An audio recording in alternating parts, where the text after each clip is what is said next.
New York, If the Knicks is in the Mecca, yeah, let me hear you give it up. The Knicks is in the Mecca, yeah, let me hear you give it up. The Knicks is in the Mecca, yeah, let me hear you give it up. The Knicks is in the Mecca, yeah, let me hear you give it up.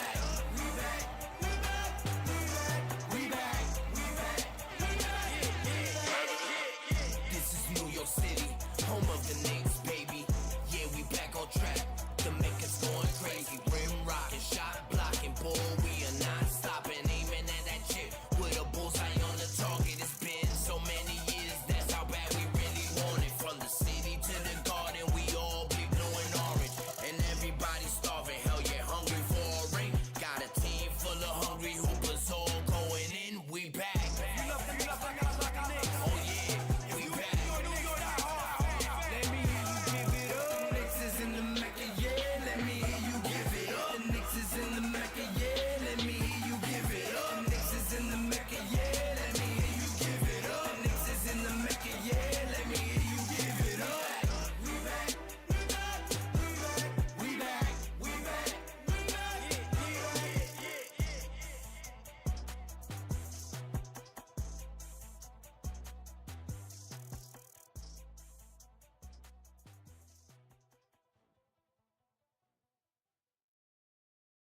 New York City.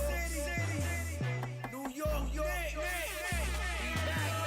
If the Knicks is in the Mecca, yeah, let me hear you give it up. The Knicks is in the Mecca, yeah, let me hear you give it up. The Knicks is in the Mecca, yeah, let me hear you give it up. The Knicks is in the Mecca, yeah, let me hear you give it up.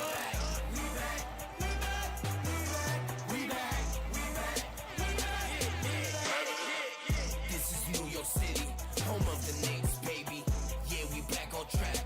The Mecca's going crazy. Rim rocking, shot blocking, bull. We are not stopping, aiming at that chip with a bullseye on the target. It's been Forbes and Phillips in the building. My God, what's good? And I salute the new Knicks. Let's get it. Shout out to the new Knicks. The new Knicks, salute my guy. The new Knicks, the organic podcast. Sounds like it's about to go down in here. Going down. New York City, NYC, Borough.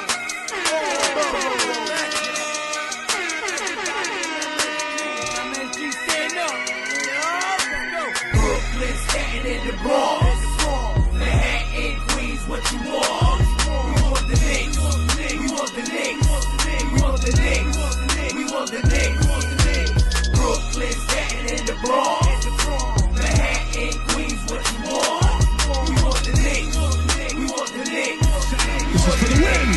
We want the Knicks.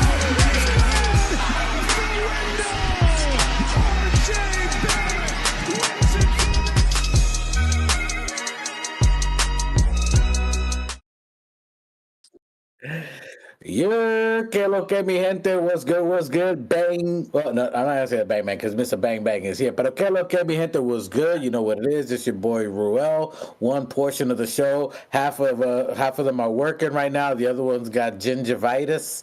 Something happened, and my brother is doing his impersonation of Conway the rapper. Salute to my brother. Hopefully he gets better. He might join us later, so I pray that you get better and heal. But even with toothaches and hurting, we still come through. He'll probably pop up here sooner or later. So salute to the new Knicks. Machete's out there grinding, getting that money. Two shots. We couldn't do a show last week, and I'm blaming solely Two Shots. Two Shots gets all the blame of why we didn't do a show. And I'm just kidding.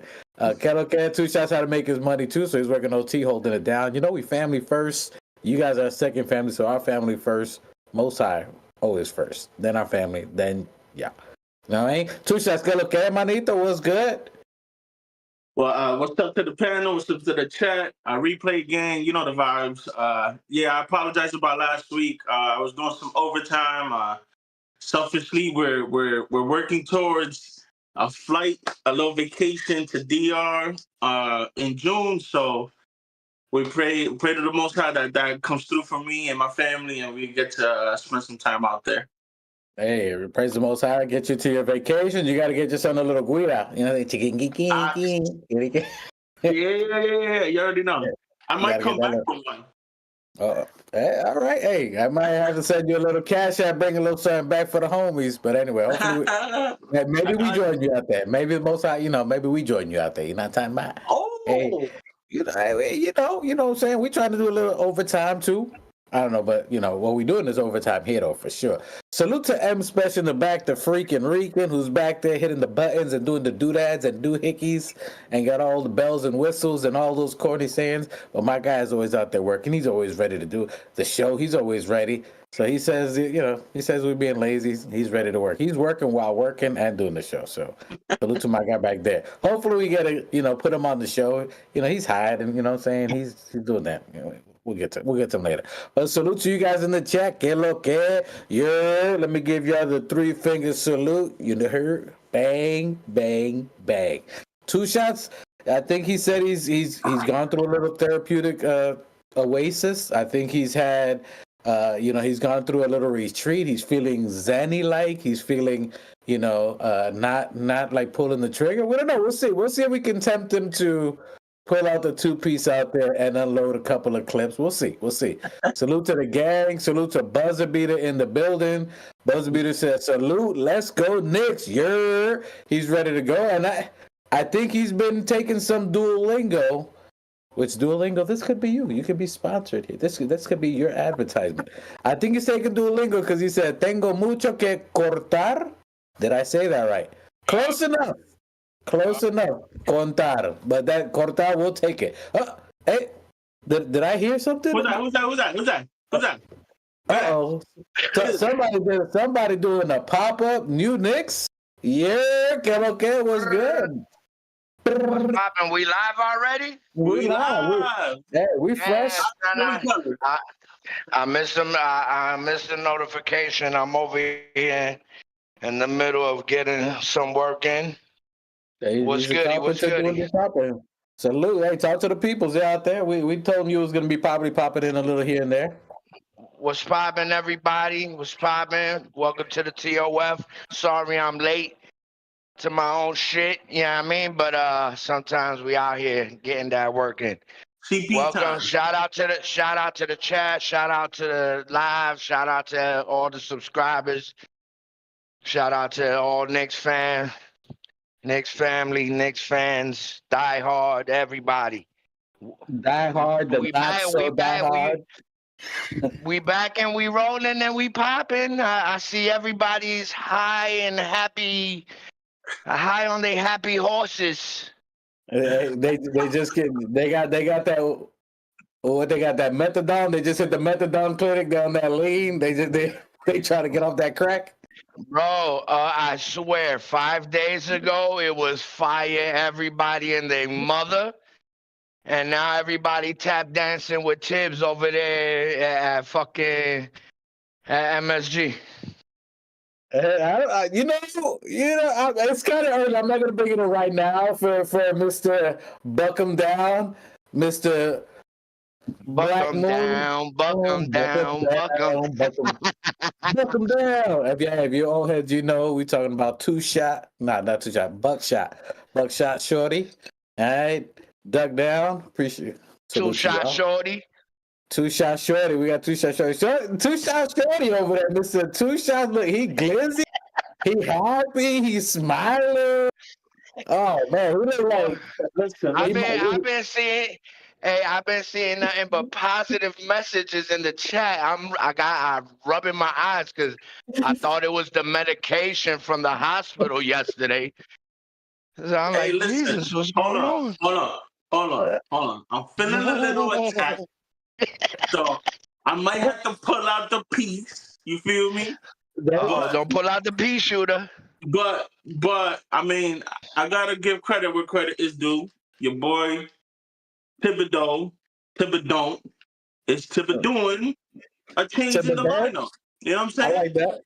So he running with the 9-10 man whatever crew. So you know what I'm saying? We rolling deep and we reaping the rewards, and I'm happy about it. You know what I'm saying? Nice. If he continues this, shit, I might extend him another year. Who knows? Hey, you guys heard it here first. I hope you're screen recording. You save this. First of all, like and subscribe. Hit that bell notification so you can see when two shots might be nice to Tibbs. He might not. You never know. It's a surprise. Hey, Hey, just two shots just in between me and you. I think they resigned Thibbs. listen, I think they did that. I think they did that already. When you doing rotations like this, and you keeping the minutes around 30, and you playing the bench, and you letting them make mistakes, and they rocking out, you know what I'm saying? Like they doing their business, you know what I mean? Then you reap the rewards, you know what I'm saying? And if this old dog learned this new trick, I'm rocking with him. I'm gonna stop taking shots at your boy, and I'm gonna start shooting with him. You feel me? Okay. I told niggas a few pods ago. I'm like, listen, Tibbs is making adjustments as well. The same way the team needs to gel and adjust. Tibbs is doing the same thing. Yeah, I mean, he just got a new batch of fresh growth. Yeah, I mean.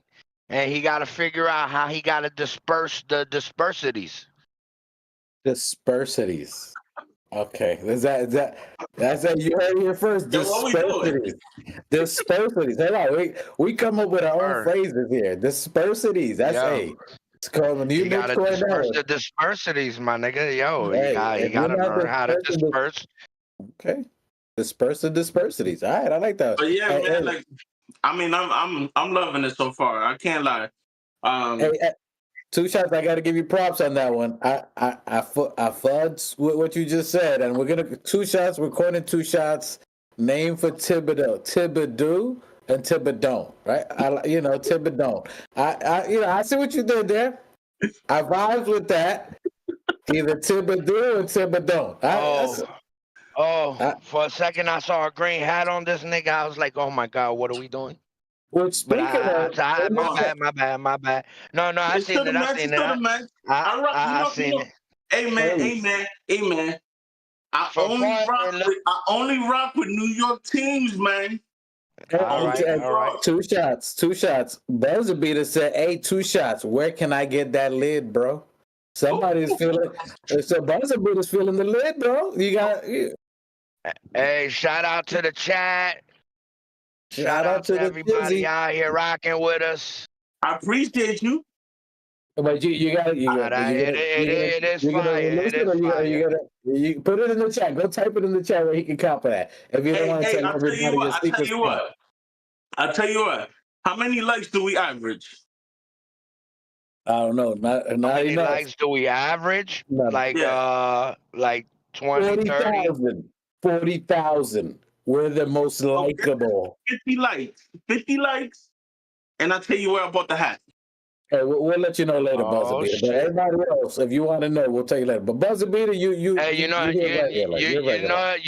just, if they were smart like this Dominican, they screenshot it and put it on Google Photos and found it. Come on, bro. I'm trying to hustle here. Hey, listen. I'm just trying to tell these niggas. Now you gotta go like this. You gotta keep moving. So we don't get a good. Listen, we give two fucks about likes and subscribers out here. Whoever rocking with us. Yeah, I mean, we love y'all. Whoever with us.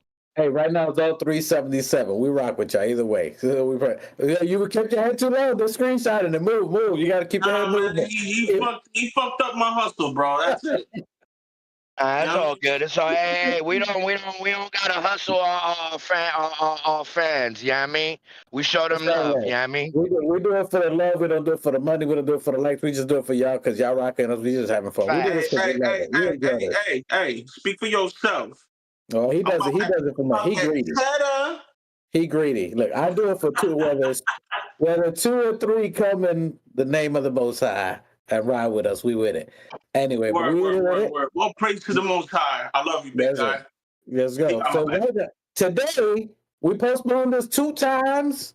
It was maybe the Most High said, you know what, I need 2 shots to be in the right vibe to feel Thibodeau. Because he's too much on Thibodeau. I'm riding with your joint. Yo, you get prosper. That's your. That's you. So you didn't have the slogan Thibodeau. So Thibodeau. So, and I know you. And if you guys don't know, I'm hearing it everywhere. You know where it came from. if you guys don't know, Two Shots has been named from the NBA commissioner as the Minutes Police captain. He is the official captain of the Minutes Police. He's been hired by the by the Minute Police commissioner himself, who's trying to get the NBA games down to 40 minutes instead of 48. Him and Two Shots had a conversation. They said, Oh I think my God, minutes. bro. I mean, can we get any softer? Can we get, I mean, fuck it. We might as well play 5-minute in quarters. What are we doing? These guys, like homie said on the show earlier, they ain't digging graves for 15 hours a day, my nigga. It's basketball. Give them fucking 50. Listen, they should go 58 minutes. Nah, but you know, I can see why he said that, because if you think on it, everybody else plays 40 minutes, right? Every soft league? You mean every who? Who's everybody? I mean, it don't matter though. Everybody else plays 40 minutes, right? You mean like China, Spain, Euro? So Yeah, but you know what? If you a businessman, right? Mm-hmm. Your job is to line the pockets and expand the business. So if we got one section of the business that's not aligned with the rest of the business, then it makes sense to switch the one that's out of business with the others. Like, why would you switch 7-8 leagues and have them play 48 instead when you could just have switch 1 to 40? And then you got a global game.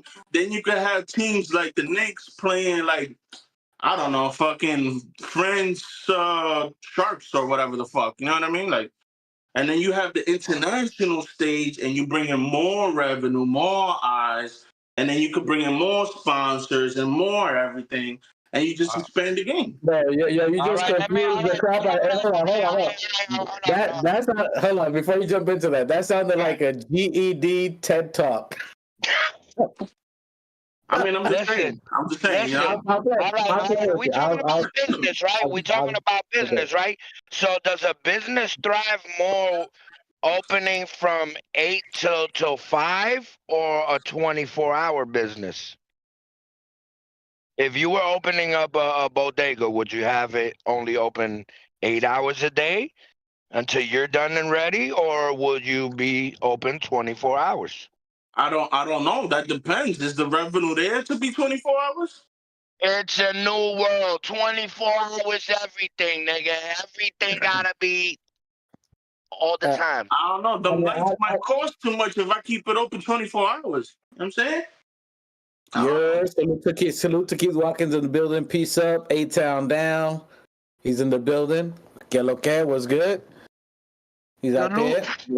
Salute. If you ride and hopefully you got the volume up, you're paying attention to your driving, and just put the volume up with us. Put on that Bluetooth. My brother is not feeling well, so that's why he's coughing, because he's feeling sick right now. No other reason. There's no other reason he's coughing.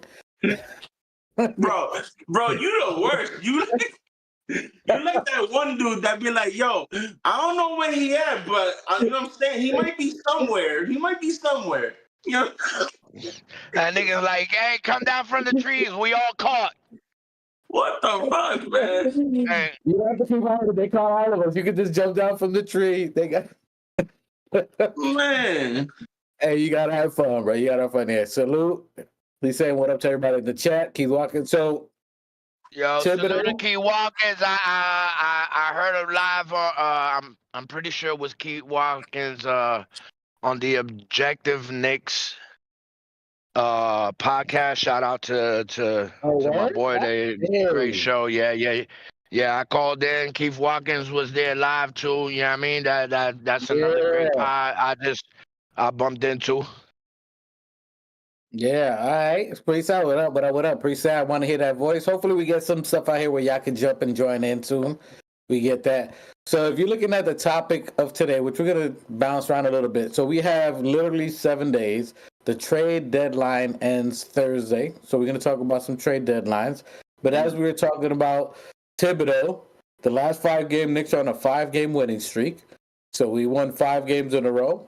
The last couple of games, which we were talking before we had the minutes police discussion, that you was expressing your opinion on the minutes and Thibodeau's rotations and substitutions and playing heavy minute players. We ended up getting a bench that started getting healthy. We ended up getting Deuce McBride, who's now confident on his hamstring and his knee, who's playing very well. Precious Achiuwa, we saw that Precious said that he didn't have confidence in his hamstring. He was kind of mentally, he was in his head, and the medical staff was kind of teasing him to kind of get out of his head space to be able to play and play confident. And now you're seeing him jumping in that game that he had those 2 wham bam, was it against Atlanta? I mean, disgusting. The dunk-a-thon, he had it in Memphis, he had it in Atlanta. You could see he's all the way confident in his recovery. You saw Shammy getting some good minutes. You saw Campaign.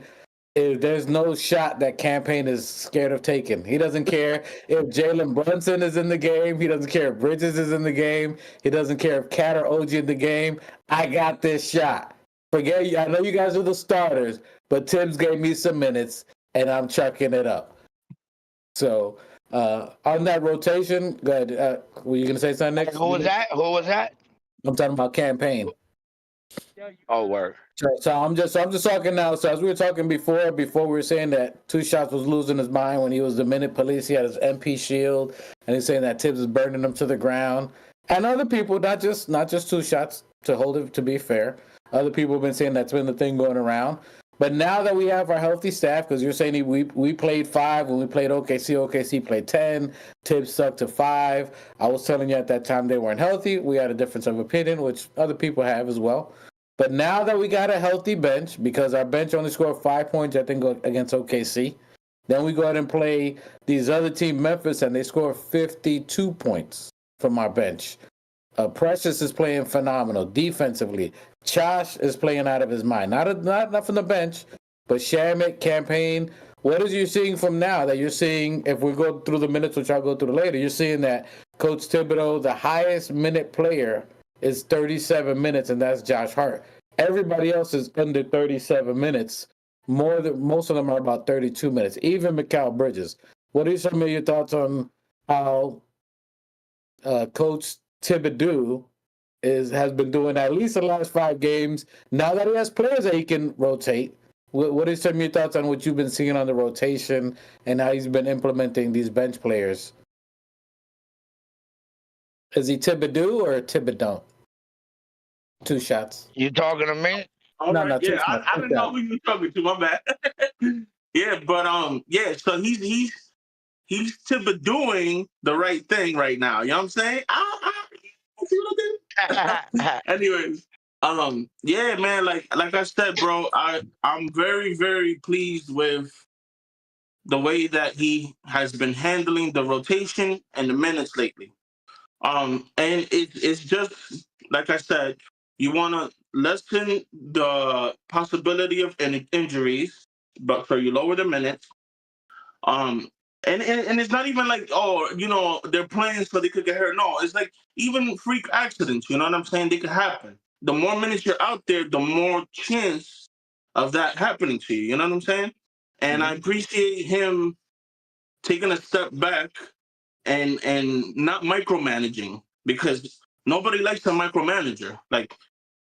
Like for example, you mentioned Campaign, that 3 that he shot, that was like a brick that, you know what I'm saying? But the very next play, he took a charge, and yeah, he may have messed up, and the old Thibodeau would have took him out when he shot that ill-advised 3, but he left him in. And then Campaign rewarded you with taking that charge. So yeah, he fucked up, but yeah, he did good. So it like kind of negates it, if you will. And Thibodeau, if he continues this, allowing people to play the game, allowing people to make mistakes, it's gonna be better for the team. The chemistry is gonna be better. People are not gonna be worn out.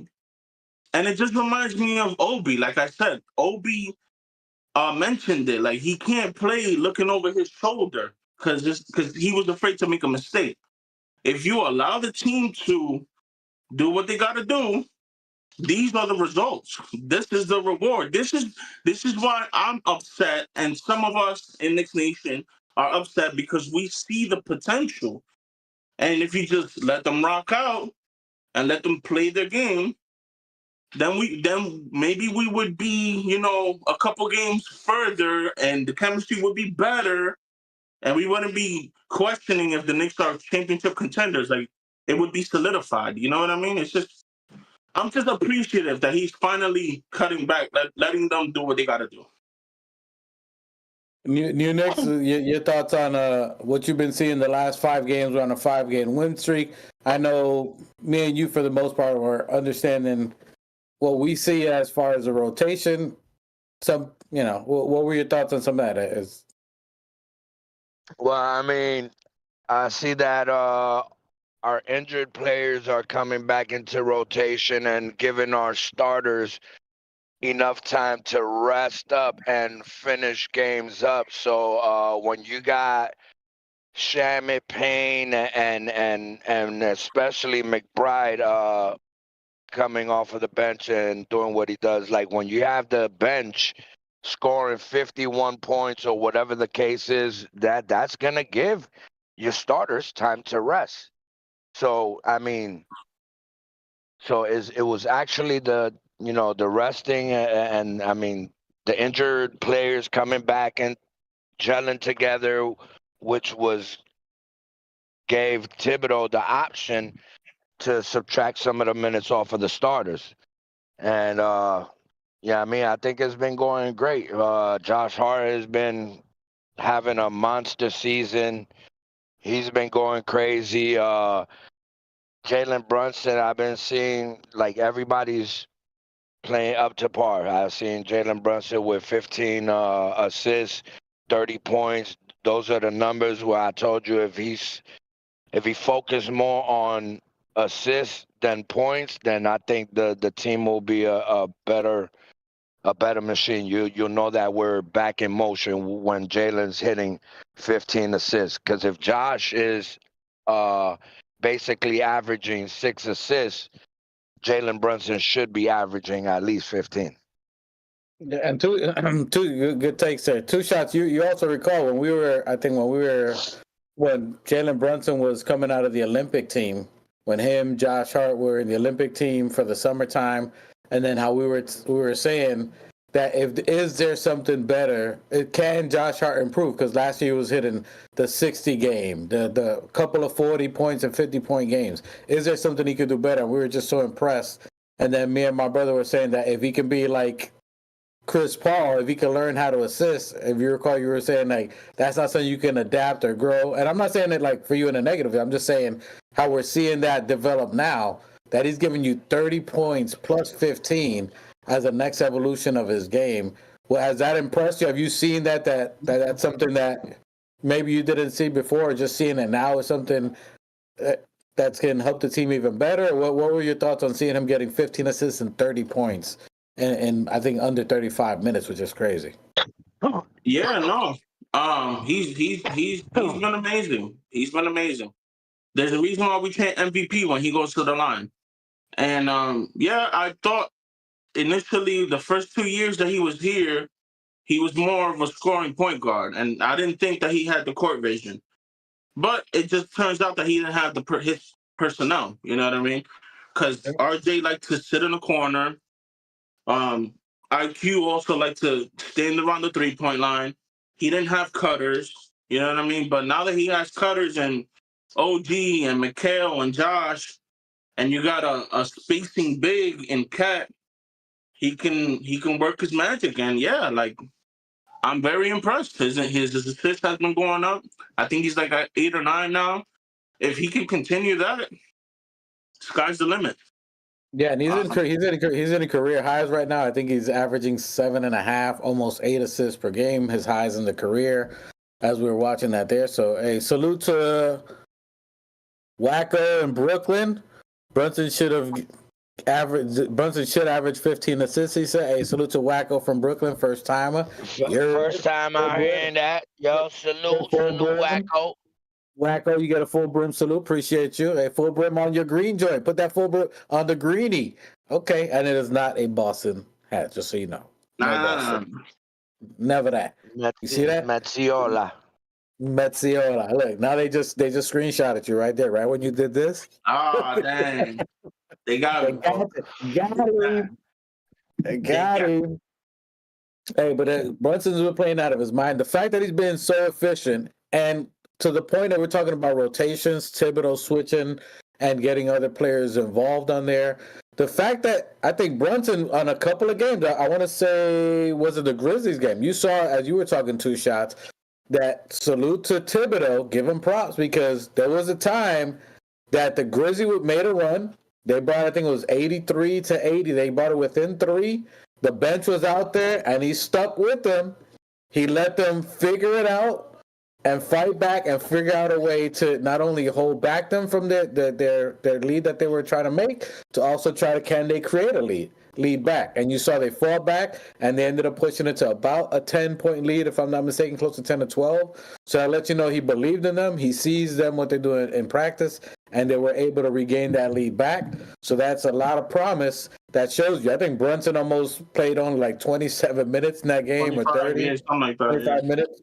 So that huge shout to not only the team, but also Thibodeau. So in your mind, from what you're seeing, which I told you guys, I said it earlier, the first half of the season, what you're seeing, don't put too much mind to, which obviously everybody, they're losing their mind because we don't have the whole team. A lot of the team was injured. Right now you're seeing what the team's true capability was. Where people are like, we're going to win 80.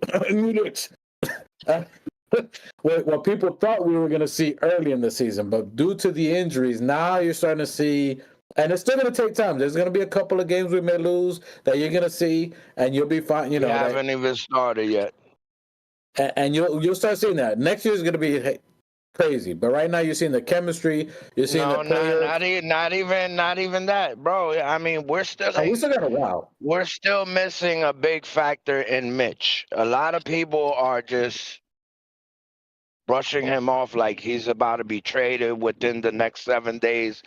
That's not the case. And Mitch is going to be a big factor. And Thibbs has been fighting for Mitch. And when we get that boy back,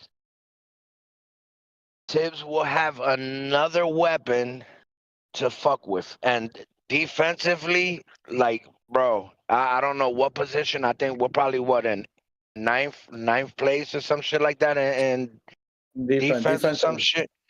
No, I think we're we're close to the 17th right now, or 15th.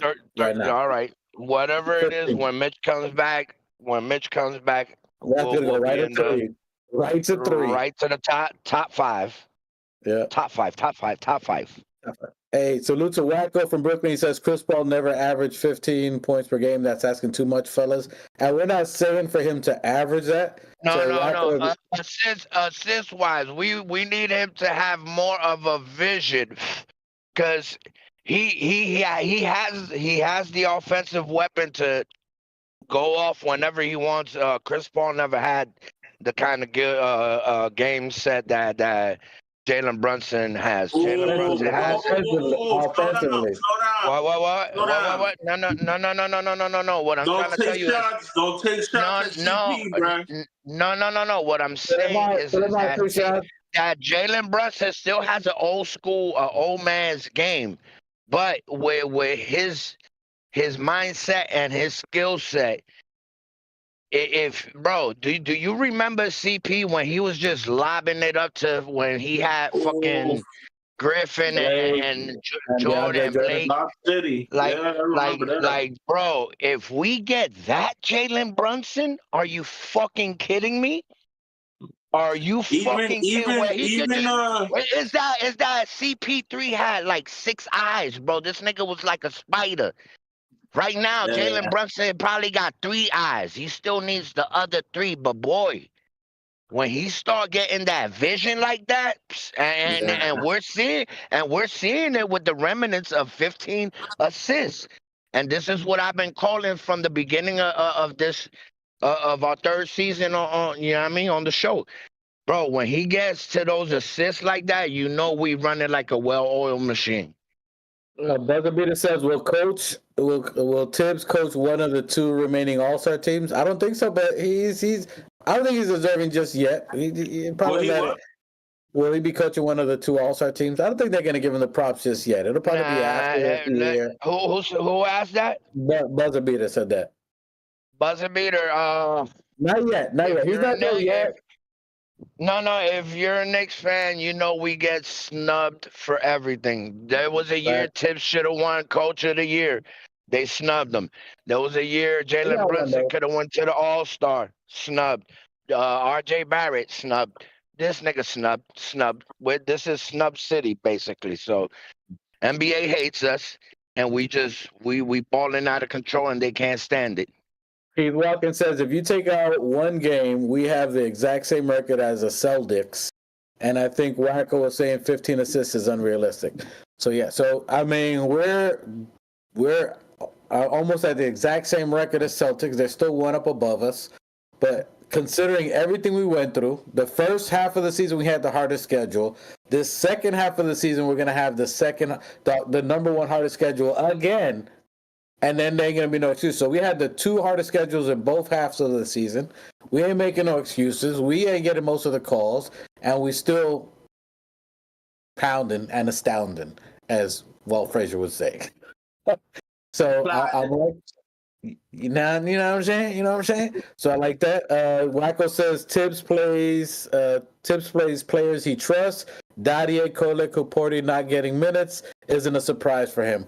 And it's not that he doesn't trust them. And yes, to a certain extent, you're right. Not that he doesn't trust them, but they're still, like, your first year, you have to hit a certain level of understanding of the NBA. Not only the pace, to look at the other players and understanding where they like to get their shots, the defensive setups, what you learned in practice, and how it plays out in a real game at a fast pace. So it's still a learning curve. It doesn't mean that he doesn't trust him or doesn't want to play him, but he feels he'll get a better benefit by learning, watching, observing, and then applying it and Westchester for now. And then after that, eventually when you get the burn time or you get garbage time, implemented in a real game. Right now it's just not their time. Speaking of Westchester, our kid that had the knee problem. McCullard. I see you said it. That kid was looking real nice. You seen the video? Yeah. Salute to McCullard.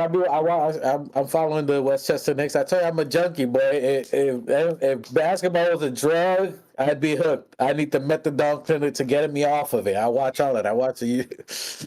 Anybody got any more than basketball? McCullard, I watch all of that, which I'll get to that in some of the trades. We'll talk about that. But yes, McCullard, first game back. It was a good game watching him play. Again, it takes a little bit. It's going to take a while for him. So people just don't put pressure on him. Coming off of the knee surgery, getting confidence in that knee to be able to take contact. You saw what Precious had with a hamstring. Imagine McCullard with a knee surgery. So it's going to take a couple of games for him to get into some kind of rhythm, get a little confidence, and then to be able to do it. But the fact that he did it on the Euro step with contact and still finished, I was liking that. I was liking that.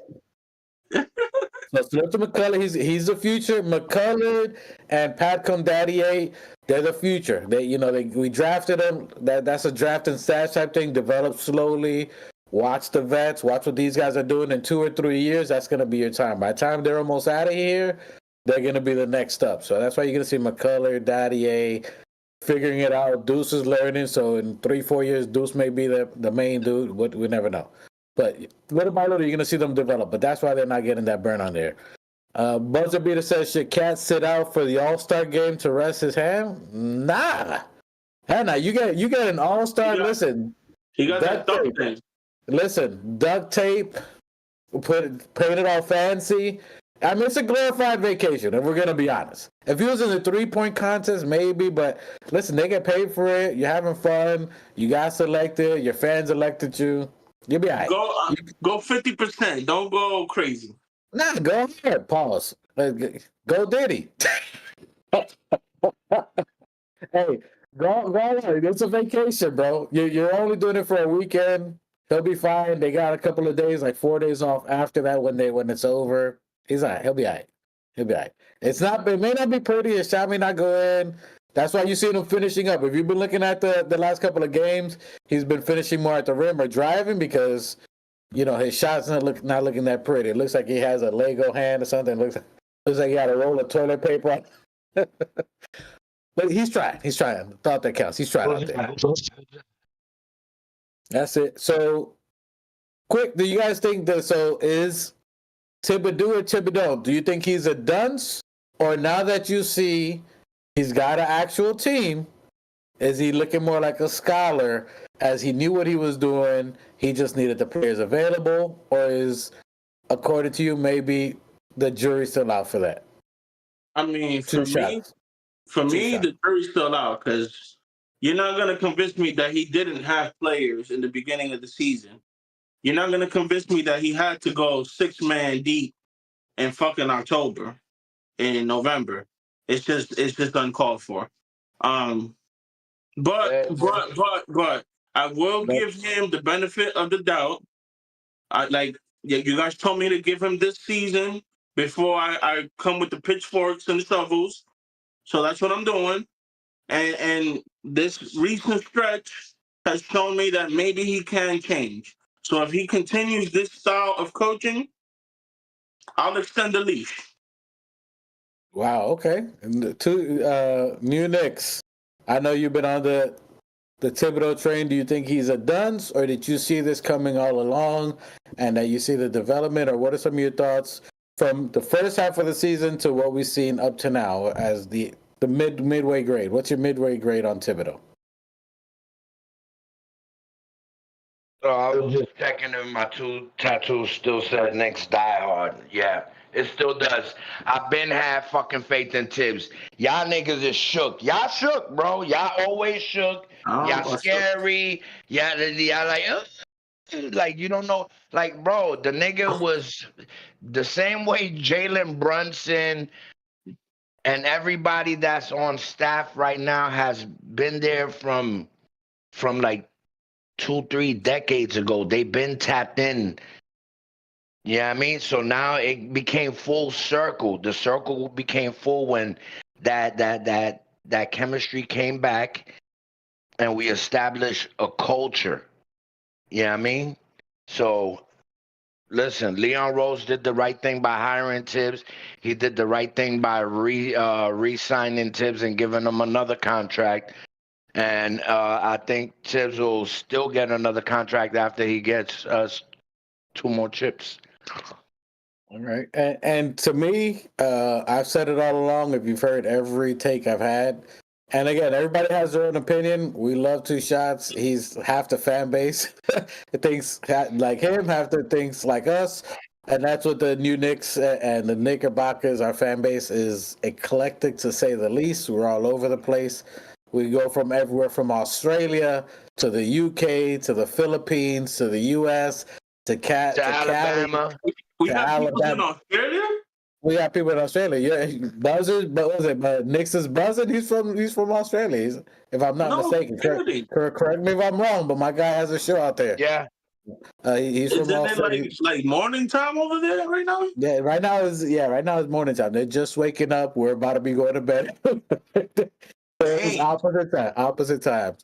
But anyway, all that to say is that's what I was saying earlier, that Thibbs has been in a race. People have been judging him for pushing his race car on a donut. He's had a donut on the rear tire for half the season, and people were mad because he wasn't gaining positions in the race.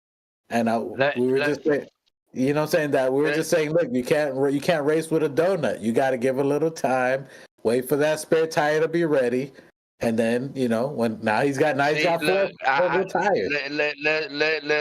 Listen. This is a topic that I wanted for today, and it almost skipped my mind. Sometimes I do not pay attention to the majority of these numbnuts on with a fucking phone and blabbing out their opinions. What I do, I listen to the fucking. I pay attention to the ops players, to the ops coach, and what they say when they play against us. What did the 3-time MVP say about Thibbs, about the team, about the whole structure? He sounds like he's been watching the TOF fucking show. Like, if you got Jokic saying he's a great coach, they balling out for them, they winning, they know, like, everything that we've been reiterating. Even their coach said it.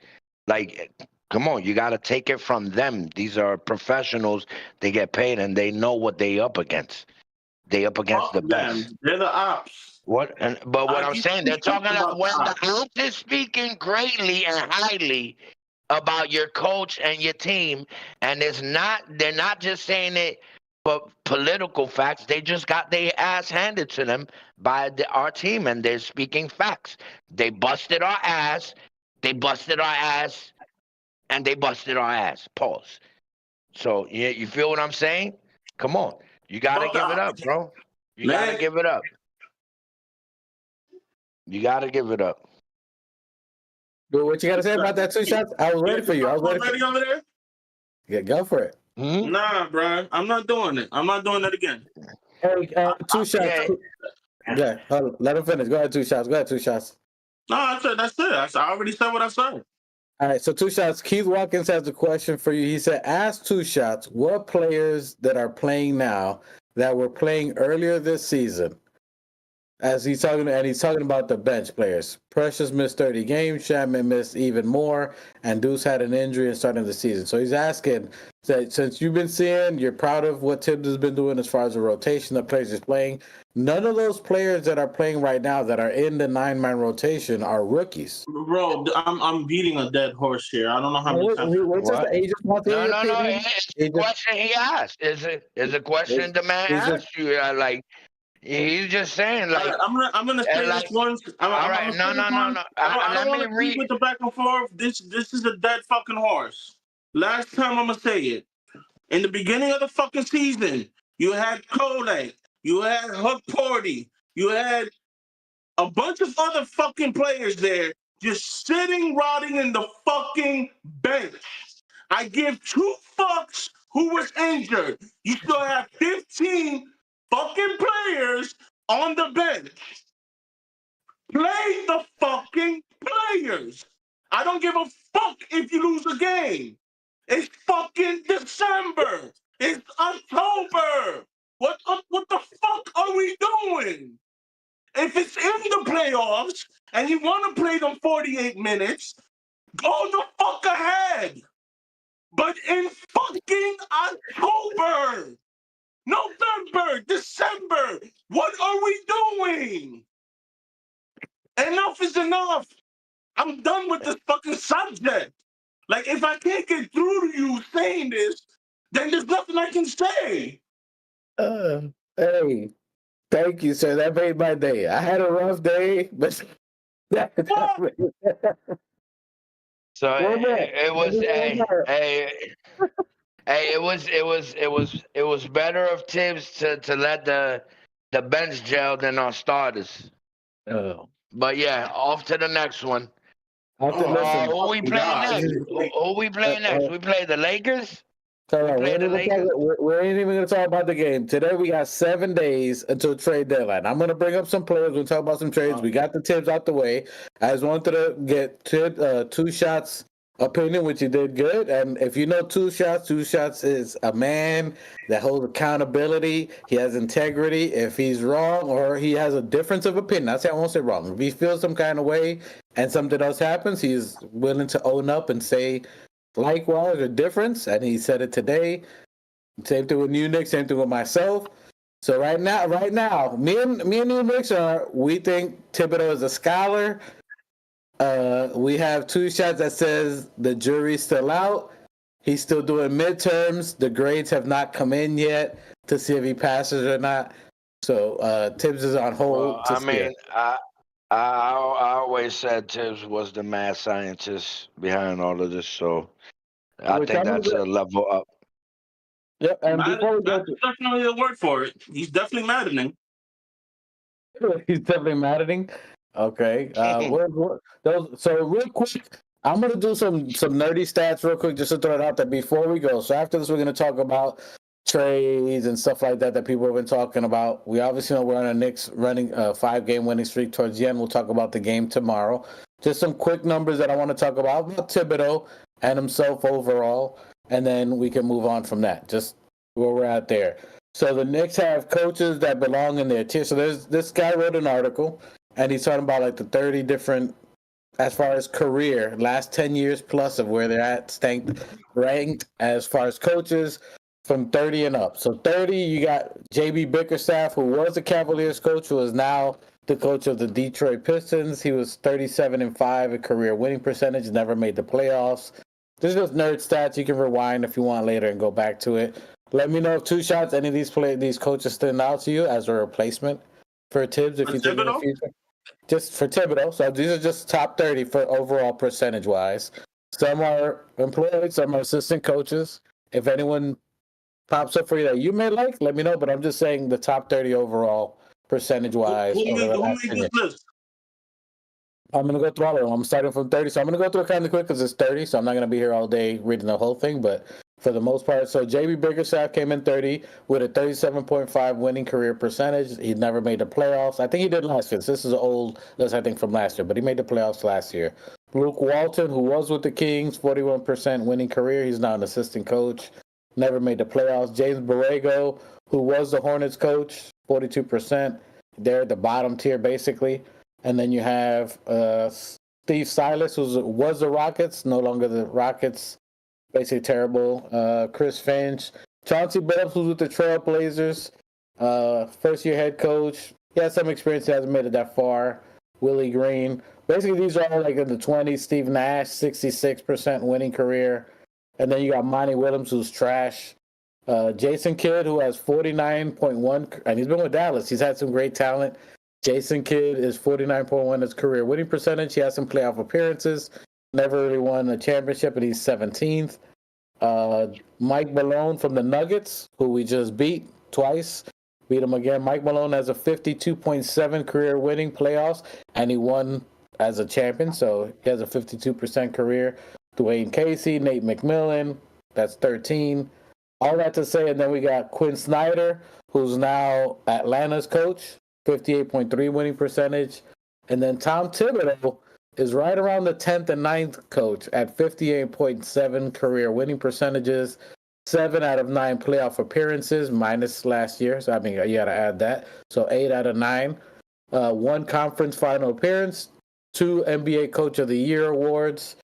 And then, so he's in most of the top tier. And then after that, you have your Popoviches. So Thibbs is in basically the top 10 coaches on there. Every other coach in this list right here, Frank Vogel, Rick Carlisle, Tyronn Lue, Eric Spoelstra, all of them pretty much got it, except for all of them they're at this top above Thibodeau only because they had LeBron James. We'll just call it, that's the LeBron James tier. So they won because they had LeBron James. And other than that, you have not many other coaches above it. You got Nick Nurse, who got lucky with Kawhi Leonard. Doc Rivers, who's a great playoff coach, bum for the finals. Steve Kerr and Greg Popovich. So not too many top-tier talent coaches above Thibodeau without an asterisk with LeBron James. So all that just... from that entire list, the one name that stood out to me the most was J. Kidd. I like J. Kidd. Yeah, he once a Nick, always a Nick. He was a Nick, and I don't know if Dallas is going to let him go, if they ever do. But he's a good coach. Man, he's like his roster. If you look at Dallas has always been loaded all the way down to their bench for a long time. For the most part, they've had a lot of great talent. Yeah, they're in the West also, so. Yeah, so I mean that just to say that Thibbs is basically in the top 10.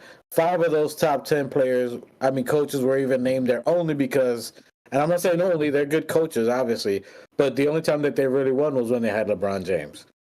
Just FYI.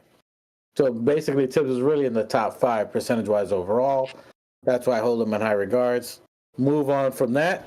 We had a 5-game winning streak with the New York Knickerbockers. We played phenomenal games against these last teams. You've been seeing, as we were talking about, the substitution for our players playing in. And then we had our team, so we beat Atlanta Hawks 119-110. We beat the Nets 99-95. 2 games back to back, 143 points, both games. Second highest in NBA. I think that was the first time in our NBA history that we had 2 games back to back with 143 points. And then to beat the Denver Nuggets. I think Nostalgic Knicks, who's probably watching back then, Nostalgic Knicks was saying, we have no statement game. No statement game. Oh, we do now. Okay. We don't have any statement game the whole year. 2 back-to-back 143-point games. Oh, my bad. Not Nostalgic Knicks. Knicks 100 at GM. My bad. Knicks 100 at GM. Mikey knows it. Okay. M Special called it out. Knicks 100 at GM. My bad. Knicks 100 GM. Hey, Buzzer Beater corrected it too. Buzzer Beater. No, it's a Knicks 100 at GM. He's been popping off. The chat is calling him out. I'm sorry. So Knicks 100 GM, a statement game. Yo, Knicks 100. Where you at? Knicks 100. Where are you? Are you in the chat? Are you there, sir? Oh, today he's absent. Oh, when the Knicks are doing good, he finds a way to be absent, huh? So we got you, huh? He's Knicks up. 100. Knicks 100. Who are you really? Is that Kevin Durant? Let's see who do we think is behind Knicks 100? Who's burner? What NBA player is behind? Whose burner account is that? Whose burner account is Knicks 100? Yo, why is my man Durant catching strays, bro? Cupcake Durant? Cupcake Durant? Krispy Kreme's Durant? He came at my spot. He came at my.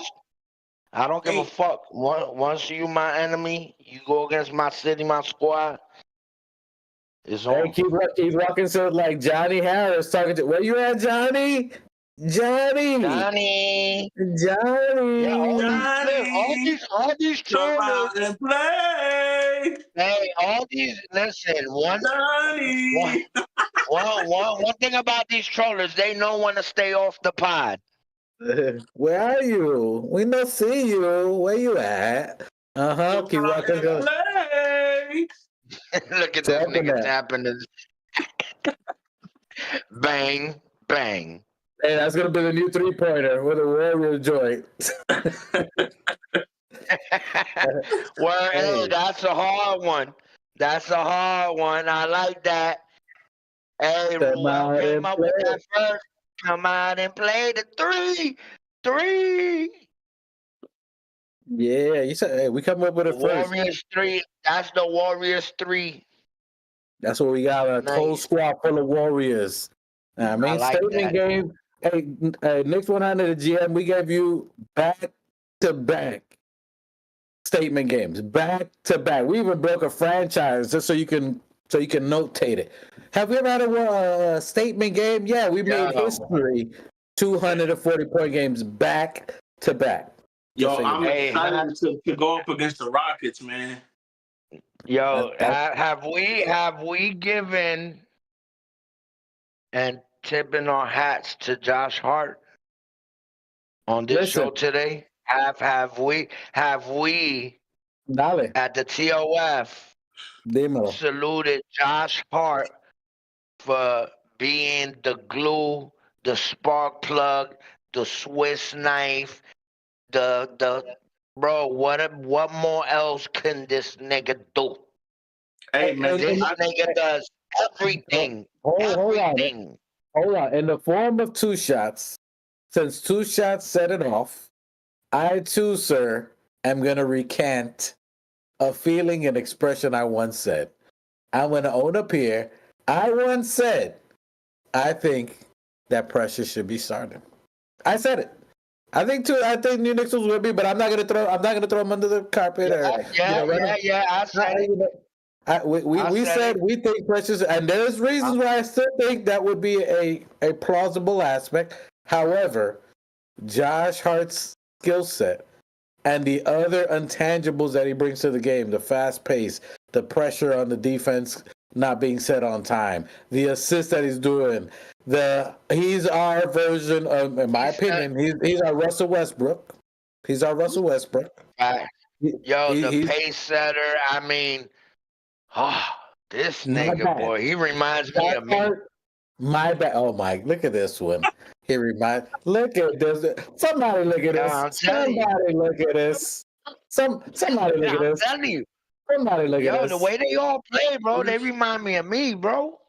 Bro, oh my Hey, God. man. Bro, I would never ever slander your boy Josh Hart. That man Never. is quickly Never. rising as one of my favorite Knicks of all time. Yo, Like, did the Garden not cheer MVP for Josh Hart? he Did should I be in the hear that? All-Star game. He should be in the All-Star game, even as a he should second be in team the All-Star player. game. He should be in the All-Star game. He should listen. Word. He's. I Word. think if They I'm not should give him that mistaken, pass. I think he's top 5 rebounders, the number 1 as a guard, and I think he's Number 1. between 3 and 5. And the only people above him are centers. So you got Facts. it. You know what I'm saying? That man, You got it. The only people over him are 7 feet plus. that man, no pun intended, has tremendous heart, bro. Like, he does not stop. No, that was And- pun intended. That was pun intended. Maybe a little bit. Maybe a little bit. But I just wanna give him his props, give him his flowers. He don't really get spoken about like he should. Everybody, including myself, thought that there was gonna be a huge hole when DiVincenzo left. When Divo was gone, I was hurting. But Josh Hart has stepped up to the plate and beyond. And I just want to give him my flowers if I haven't, because that man is a chef. Listen, that's why I bring it up, because that nigga deserves all his flowers. Yo, like, bro, I don't know what this team would actually be without him. Mm-hmm. Agreed. And he's becoming, because you have different kinds of leaders. Like Jalen Brunson to me is like the quiet. I'm gonna go out and I'm gonna do what I have to. But Good example. yeah, but Hart is like the, hey man, stop fucking up. Let's get this shit right. You know what I mean? Like, he'll tell you straight up. He's more like the vocal leader, and I appreciate that so much. Listen, your boy, he reminds me a lot of if you remember when Carmelo was here, and everybody would like skip media and like they would throw their little temper tantrums. The only one that stood there day in and day out was Melo, and he never got love for that. Facts. That's what Josh Hart is representing to me right now. Word. Well, listen, all I know is that man has been. I mean, the shit that he does, you can't read that shit in the stats and the numbers, even though it's reflecting it. I mean, it's just it's too much to vocalize. Like, Josh Hart is so much of New York that I mean, he should be the ambassador. If JB's the captain, yeah, I'll call Josh Hart the ambassador. Give the to the city. Listen, and you guys said it. You said it, Two Shots. He's a different type of leader. And even when you hear the stories of him in Villanova, he was a bully. He was a bully, and he's the bully of the team. Like, people know what to expect from Josh Hart when he's there. Like, they know he's gonna push you. He's gonna thug you. Listen, day one when we signed him, we got him, right? What he told Mitch, he said, bro, I'm gonna out rebound you. He told him something slick, like a little challenge. You know what I mean? He said, he said, I'm number 1 in rebounds or some shit. Mitch said, what? Nah. He said you get good offensive rebounds, but I get rebounds that crush their spirit. That's what he said. You telling that to a center? You telling that to a center that's leading the league? Hey, I'm telling you, bro. He came with that heart from the get-go.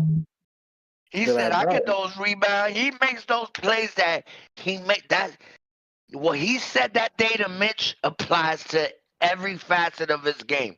Everything he does, bro, he crushes them.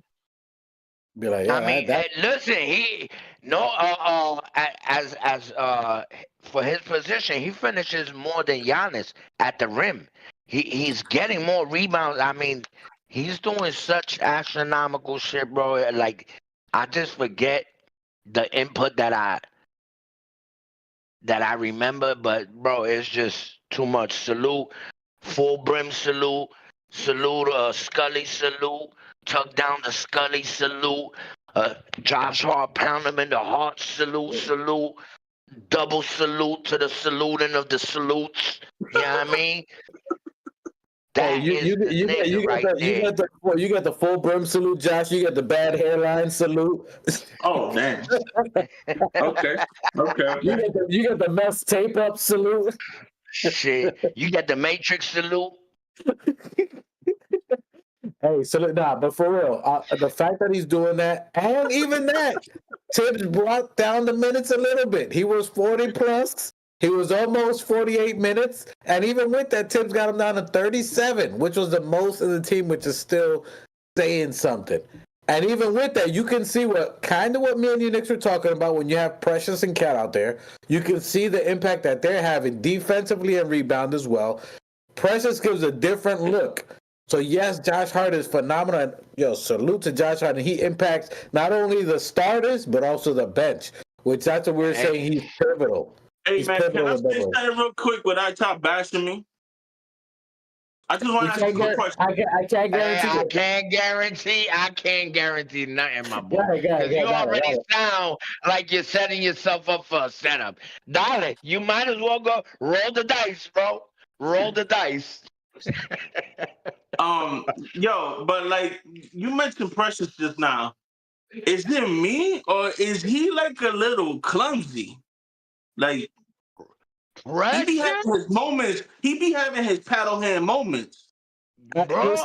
His timing is not there. His timing is off. I can see what you're saying. Like when he missed his timing's just not there. Even when he had the yam on him, it was still kind of like like that get it.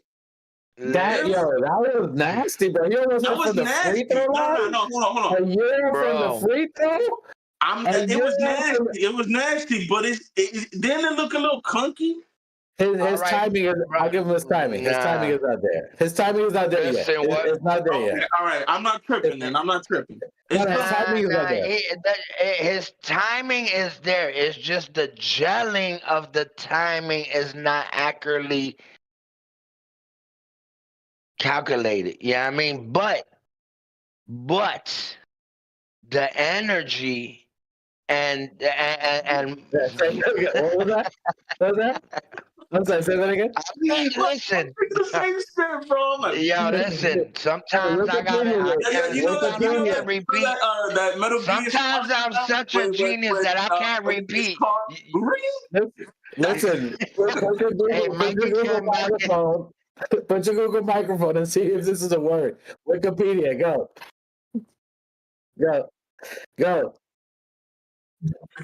Look, all I'm saying is that sometimes I'm such a genius. I'm such a genius that I can't even remember the genius shit that I said. So I'm gonna have to rewind it to come back to it. Yeah, I mean, but anyways, see if that's a real word. God. Don't worry. If it's not, they're gonna fucking put it in Wikipedia right under my fucking picture. Anyways, so listen, that's what we do in Queens. We just invent shit. So listen, the vocabulary is meticulously stacular. Vocabulary skills on ill. Yeah. Try that one. Yeah, try that one. You can't. Anyways, so Precious, back to Precious. Bro, this, yo. Precious like your vocabulary, darling. Precious like your vocabulary. Listen, he said it after the game. He said he's used to playing fast pace. Yeah, that's what he wants. He plays the same tempo as Josh Hart. Bro, I forgot what I was. Wow, I was seeing. Another fucking word. Huh? Hey, my brother's on that tally. I remember these words. I forgot what I was gonna say. Oh my god! Anyway, we'll come back. It'll come to him. It'll come to. I know my brother. It'll come back Yo. in about 2 minutes. He's gonna be like, What? I know what I was gonna say. Yeah, Precious. Nah, but yo, they showed Precious. Okay, I was off that, but I can't remember. But anyways, yo, they showed the numbers. They showed the numbers of Cat playing with Josh Hart, Deuce McBride, Campaign. Like they had a certain combo there where Cat's numbers was like doing real good, and we was like numbering the numbers, and everything was just astronomical. I love it. Yo, Yeah, I mean, Mike, bro. yo, Calculating the yo. Hey, listen, if you come here for stats, you're on the forget about it. We'll give you entertainment, but if you get a stats, my numbers is calculated. It has some stats or something like that. We're not gonna give you stats. We'll definitely give you entertainment. under certain medications, and sometimes they calculate to how they do. Sometimes I gotta be 6 hours ahead with this one, 2 hours with that one, every 3, 2, 1, and then boom, everything is there. Falcon.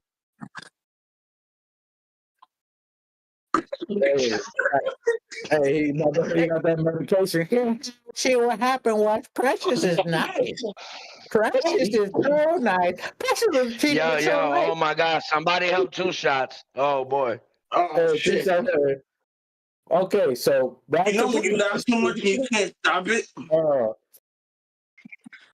Oh, shit. Listen, I'm glad you guys are enjoying the vocabulary.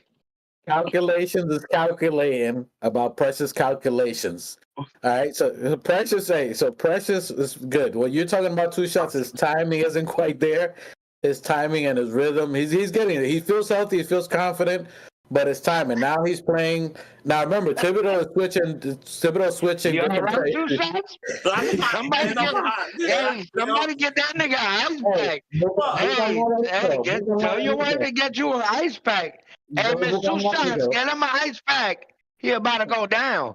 He need that. Get a little Chinese fan for my guy. Well, that nigga need an oxygen tank. Hey, we're in Florida, bro. You know, 70. It was 20 degrees last week. It's 70 now plus. So that'll keep that Florida. Hey, I'm gonna send you. Y'all don't want me to take off the sweater right now. Nah, hey, fly there. Oh my God, my stomach hurts. Stop. Hey yo. Hey you. Listen,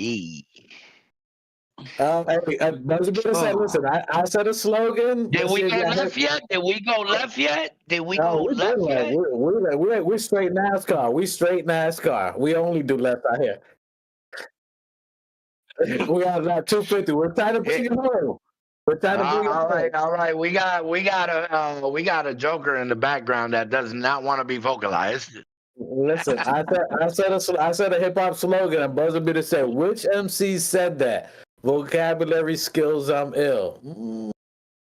I threw it out there. If you know who that is, That's put nice. a comment in the chat. Okay. Come on. Okay. Come on, boy.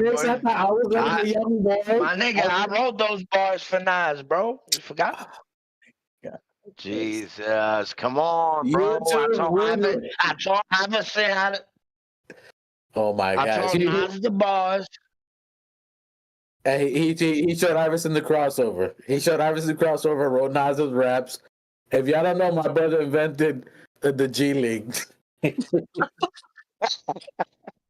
you guys are new to our show, the new Knicks, we call him the Exaggerator because that came with his birth certificate. The Exaggerator. Hey, listen, if you don't know the backstory behind that, go ahead and give it to him. You don't know. I was gonna call it the Gangster League, and they said, "Nah, just let's take the Gangster. We'll just call it G League." I say, "All right, well, I'm good with that."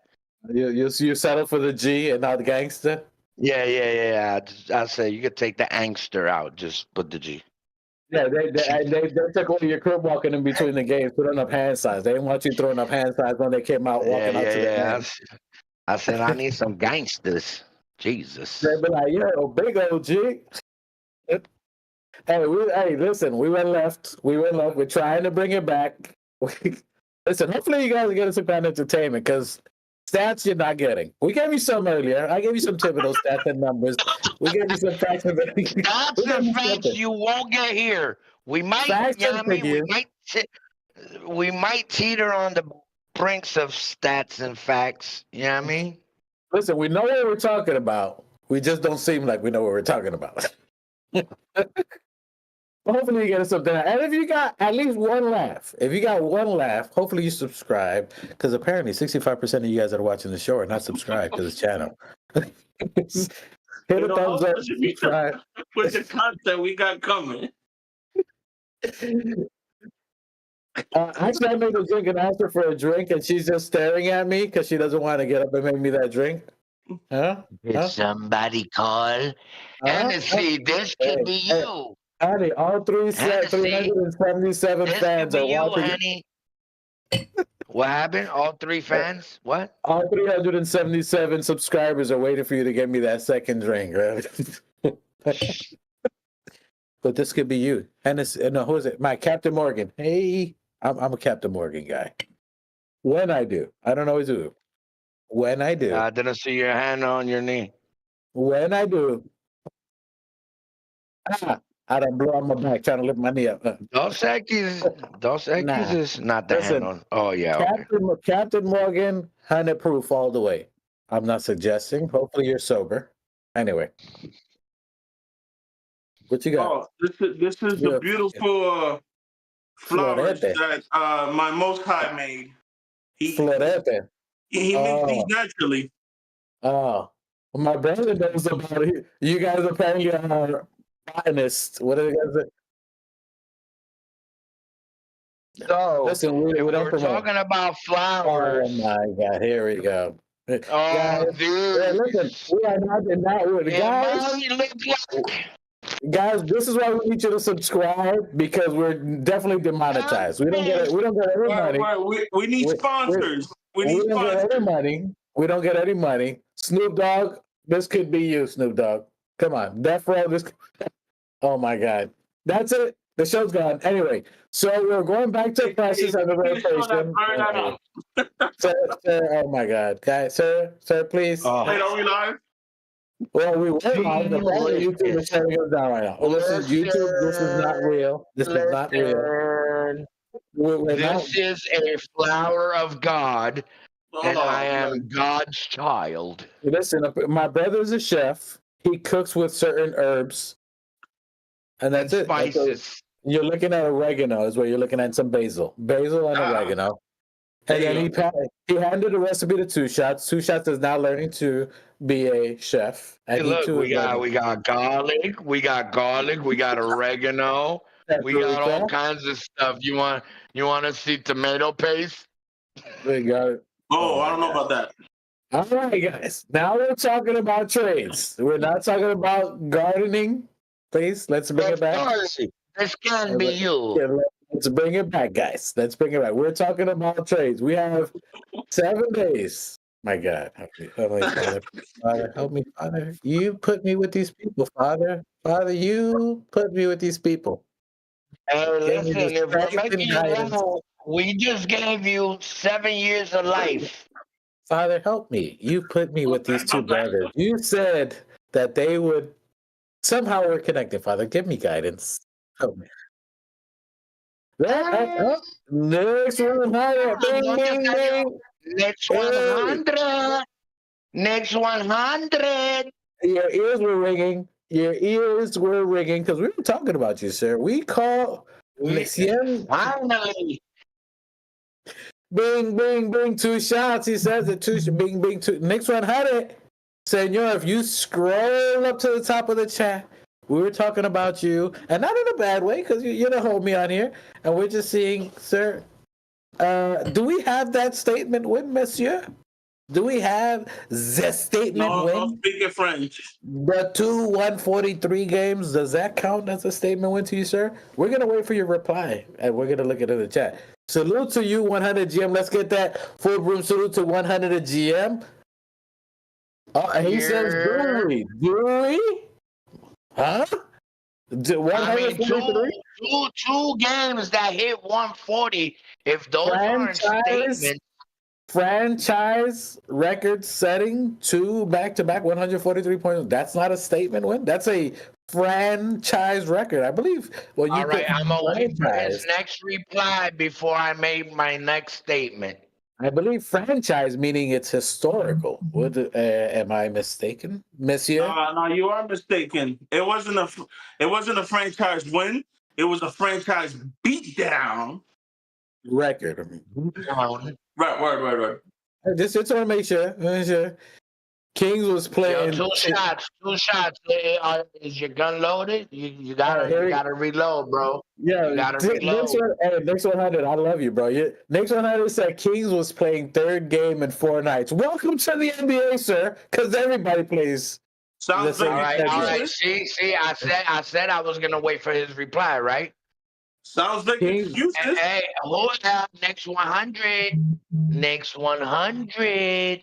Hey, you guys keep talking. I'm gonna get a drink in the meantime because I need one. Who are you? Can I know? I can't see the chat. Who are you employed by, and whose burner account are you holding? Kevin Durant. I thought we established that already. I don't think Knicks 100 is really, huh? No. So is that what he said? Knicks 100 scoring 140 on Memphis Grizzlies with John Morant. Isn't John Morant on in the Grizzlies? I believe so. Okay, and did we not shut down? Because I didn't see no highlights of John Morant versus the Knicks. I think we shut him down, and I think we put the feet on them. We put paws and feet on them. I think he went 5 for 15 or something like that.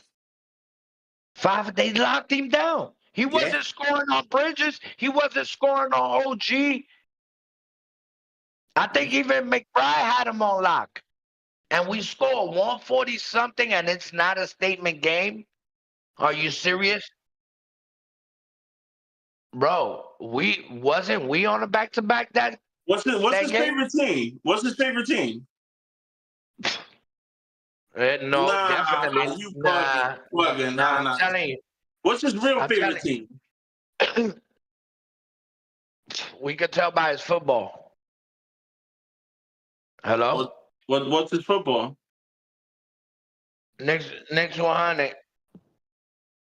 Are you a AI? Are you a bot? All right, I'm back. Hey, we'll leave Knicks 100 a GM. He's got to be absorbing the information. 2 143 games is No. He said it's not a statement game.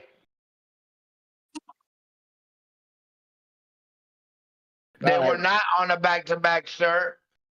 We have a fact checker in the background. He checks facts. So the Nuggets wasn't a statement win either? Nuggets wasn't a statement win? We beat them last time you said? All right, anyway. Got love for you, homie. Keep commenting in the chat because I ain't got none of that. We'll go. I got my love for you. Let's talk about trades right now. And salute. I feel bad for Sims. Sorry, Sims. We love you. So let's talk about it. We got the trade deadline. Sims, we love you. The trade deadline is coming up. We got the trade deadline coming up on Thursday. Thursday's the trade deadline, which is February 6th. We have, as everybody's looking for trades and opportunities, looking at these last 5 games, 2 shots looking at the rotation that Thibodeau had, looking that you're seeing how Precious, Cam, Deuce, and Shamet, which I think Shamet's mostly the odd man out, but for the most part, you're seeing how these players are playing. You see gel and cohesiveness with these bench players, with our starters. You see some kind of chemistry there that you would want to break up. Oof. Y'all gonna really hate me, man. Yeah, I mean that's it. Welcome to the party, Dale. I just think there's too much smoke lately with Valanciunas. I mean, the smoke is between you and my brother, apparently, but not. No. But well, yes. Yes, but go ahead, keep going with your thought. Keep going with your thought. Me personally, I believe Mitch is as good as gone. And I heard rumors and shit about him coming back at some point in February, but I don't think that's going to be true. February 8th, to be exact.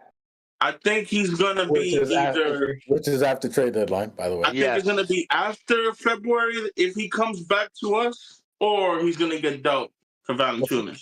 Well, February is tomorrow. Can I interact? No, I mean after February, like he's not going to play at all in February. Hold on, you next. Yes, yeah. All right. So February 1st is tomorrow. But go ahead, you next. Jump in. February 1st. Can I just finish saying one thing? Go ahead. Land the plane. Mitch hasn't had any kind of contact or running or any kind of drills, right? He's doing that now. No, that's not a fact. He's doing it now. Okay. So correct me. What has he done? He's been taking contact now. He's been taking. Was it one-on-one? Yeah. He's been taking contact.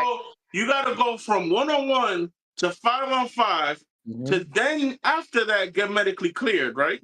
No, he's medically cleared. Now he's working on contact. And, you know what I mean? Like after the 5-on-5, you're gonna reevaluate him to make sure that he don't have any aches and pains and blah blah blah, right? Yeah. How long does that take? 6 days. 6 days to go from 1-on-1 to 5-on-5. Yeah. Okay. All right. Meaning, I'm gonna still stick with my guns. I'm gonna still stick with my guns and say that if he comes back to the Knicks, it's gonna be after February, or he's gonna be dealt in a trade for Valanciunas. All right, this is where I come in. He's not gonna get traded for Valanciunas. Thibbs is fighting for Mitch. Rose wants Valanciunas. That's not gonna happen because Thibbs will have to. Who's the decision maker? Is it Thibbs or Leon? Thibbs. Thibbs is on the floor with the players. So Thibbs does not. Thibbs. Let me tell. All right, let me tell you what Thibbs does not want to do. Thibbs does not want to retrain and fucking structure a center, a key important piece defensively to the schemes and things. Mitch is the longest tender Knicks that Knicks had. I think this is 6-7 years. And up next to be shipped. And on top of that, verbally, Mitch said that he'll be back on the 8th playing against the Celtics or whatever the case may be. Second of all, Valanciunas is slower than Mitch. He cannot defend like Mitch. All he has is veteranness, and that's not gonna work. I rather his offense. Hold on, before you keep going, what was that? Veteranness? Okay. Yeah, veteranness. Yeah, you know what I mean. So I'm just trying to tell you, like, he's not gonna take Mitch's job the same way. Hey man, when was the last time Valanciunas was injured? I don't know, don't keep saying availability is the best ability. Yeah. I mean, when you gotta play between the two, who plays 70 games a season? Okay, can I ask you some facts about Mitch? Mitch came back. Mitch has only had 2 injuries in the 7 years of him playing. The first one, he came back at 70%, and they forced him to play at 70%. The second time he came back at 80% and was doing good, and Embiid fucking pulled his leg and injured him. He didn't injure himself. Embiid injured him. So, and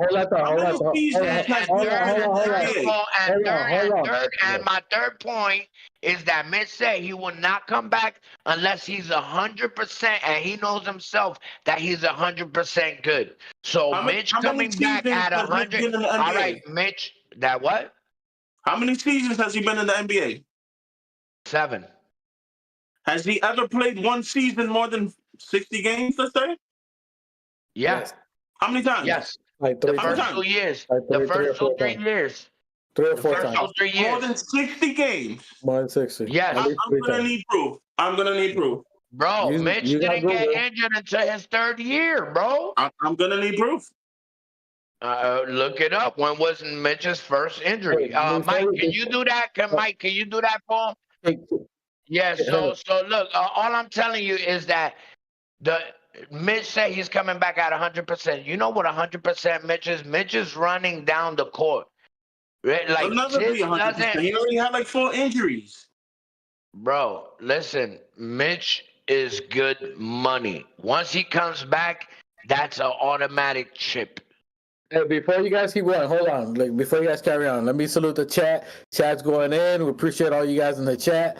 The schedules, injury. Keith Watkins says the schedules, injuries, new players, time of the year, all that plays into wins and losses. The further we get into the season, the cream rises to the top. That's facts on there. Buzzer beater says buzzer beater to where 2 shots is saying Jonas is healthy too. So he's saying that he's available. So he's talking, agreeing with 2 shots on that one there. Salute to C God. I love the name. C God, first time, full brim salute to you, sir. Thibbs doesn't make the decisions. I'm not agreeing with you, but I'm glad that you made a comment. But I can put some more info. See where he's coming from with that, because it's Leon that makes the trades. That's what you said. Good point. 2 shots is bringing it to where he was coming. Who picked all the players that are on the court? Thibbs did. Hold on. Let me get through it. And Knicks Yak, salute to Knicks Yak. It's probably, I think I've seen you here before, but salute to, I always see you in the other chat. Appreciate you here with us. Knicks Yak says Knicks Yak says Embiid is hurt again. AD is hurt again. KP always hurt, and Hartenstein's hurt. Up until last year, Mitch was averaging 65 games. Facts. Thank you. Thank you. And hey, y'all talking all that shit. Go ahead, keep going with the chat, because the chat is hold on. I'm special. But can you put your microphone on so I can hear what you're gonna say, please? Oh my God! All right, guys. You're hear silence, but I'm gonna reiterate what M Special. You can't see him, so now you can't hear him. He's just invisible. First year, Mitch played 66 games. I'm working it. The next second year for Mitch, he played 61 games. Third year, 31. That was the first injury. Fourth year, 72 games. Fifth year, 59 games. 1 shy. There's more? That's it? Okay. Okay. So that lets you know at least 3 out of the 5 games. 1 year he played 30 games. After that, bro, every single year he's been injured. Bro, if we go to Embiid, if we go to AD, if we go to fucking all of the top niggas, that's something. Bro. All right, but about them. We're talking about Valanciunas. Nigga, fuck Valanciunas. That nigga's old and washed, my nigga. How old is Valanciunas? Hold on. Just so you guys know, if you're watching this, we're not saying the word you think we're saying. We're saying Nick and then AS at the end. Nick us. What? This nigga. Yeah. This the kind of shit anyway. I'm talking about, bro. He's drinking. You making the block hot, bro. Yeah, word. Yo, you are making the block hot. Listen, stop drinking. I think there's too much Bacardi inside of that Bacardi. It's 100 proof. It's 100 proof. But listen, I don't employ drinking. We don't support this. But fuck around and find out. It's Friday. Go. What Listen, all right. Hey, how many? Can we look at? Damn, I wish Mike was here. If we had Valanciunas' blocks, yeah, he got more offensive skills. Scoring 140 something points. Do we need a center to come in here and be offensive, or do we need a center to come here and be a defensive monster with a nickname like Mitchell Blocking Son? Let me give you guys. Hold on. I'm gonna get that to you. That's a really good point. Thank you. And then let's go to that. But we don't need a center. I'm gonna also say he needs to be healthy. That's all I'm saying. Bro, that's why they're waiting. That's why they're waiting. Number one, I like both your takes. Let me give some facts and figures. We don't give a lot of it, but when we do, hold on. Jonas Valanciunas this year is making $9,900,000. Next year he makes $10,395,000. Next year don't matter if he gets traded this year. The reason why I'm All bringing right, up salary. what's his scoring numbers? Let me, Okay. can I? Let me. And hold on. anyway, Go Robinson's ahead. making like 13. Let him go. Let him finish. Let me finish. So people can understand. The reason it matters, guys, is because this counts towards the first apron and second apron. So how much you can take back and how much you're willing to pay, because now you got to figure that in to future money as well for next year. Can you pay Josh? Can you pay McCall? Now you have to factor in that $10 million. You have to factor in these money. So it's not just saying, let me just get this guy because I think he can help us out. You got to factor in money. Money counts here. Jonas is getting just under 10 this year, 10 next year, and 10 million the year after that. So you have to figure. However you figure it, it's fine. Well, Mitch makes more than him. Let's make more than that. So yeah, Okay. the point is mute. So he's the only reason I'm saying that. So you have to figure that long term. So if you get him, you're factoring him for 2 years. So McCall, you got to pay him next year. Josh, you got to pay him in a year and a year and a half for 2 years. So that still factors in on how you pay these guys. That's all I'm saying. I'm just bringing it out so you can see, because people talk about the player, but they don't see the contract. All right. Yeah, so but that counts. I'll take Valanciunas. I'll take Valanciunas if they switch up with, if we give them Sims and Kolek, and that sounds like an even trade, because Sims is making about $6 million and Kolek making about what, like $2-3 million. We still got to send out more than coming back. Or throw them up. Let me go over the money for the Knicks, so you guys understand what we have as a Knicks salary. Mitchell Robinson is making $14,318,000 this year. Next year is his final contract. He makes $12,954,000. Precious Achiuwa is on a $6 million this year. Next year he's off the books unless you re-sign him. Cameron Payne, $3 million this year. He's off the books next year. My wife is wilding right now, so I'm not focusing on you because you're throwing me off. Jericho Sims, which why we're talking about trade. Jericho Sims makes $2,092,000. He's off the books next year, which is why Houston likes him. You can get him for pennies on the dollar, a couple of second rounders. Tyler Kolek makes $2 million. Tyler Kolek makes $2 million and $87,000 this year, $2,100,000 next year, $2 million the year after that. So Kolek is on a 3-year deal with $2 million each. Pat Comdadier, $1 million this year, almost $3 million next year, almost $3 million the year after that. Landry Shamet is on the books for only just under 1.7 this year. So you can understand how the money works. So Mitch is 14 now. You could take on less if you're doing the Valanciunas, as you were talking about 2 shots. So where you would make a trade for Valanciunas, I don't agree with it. But if you did, Valanciunas is less than what you're sending out. So that would work as far as being under the first apron, where you can take him in and you're not taking him more money, where that would work. You send Mitch out. Don't we have their pick, their first round pick? I think we still have it. I'm not sure if we gave it away, but I think we still have it. I'm pretty sure we still have their first round pick. Didn't we give that away? Didn't we give that away to get Cat? No. I think we have their first round pick. Either we get Bridges. Or Bridges, Bridges. We gave away some picks. And Smash.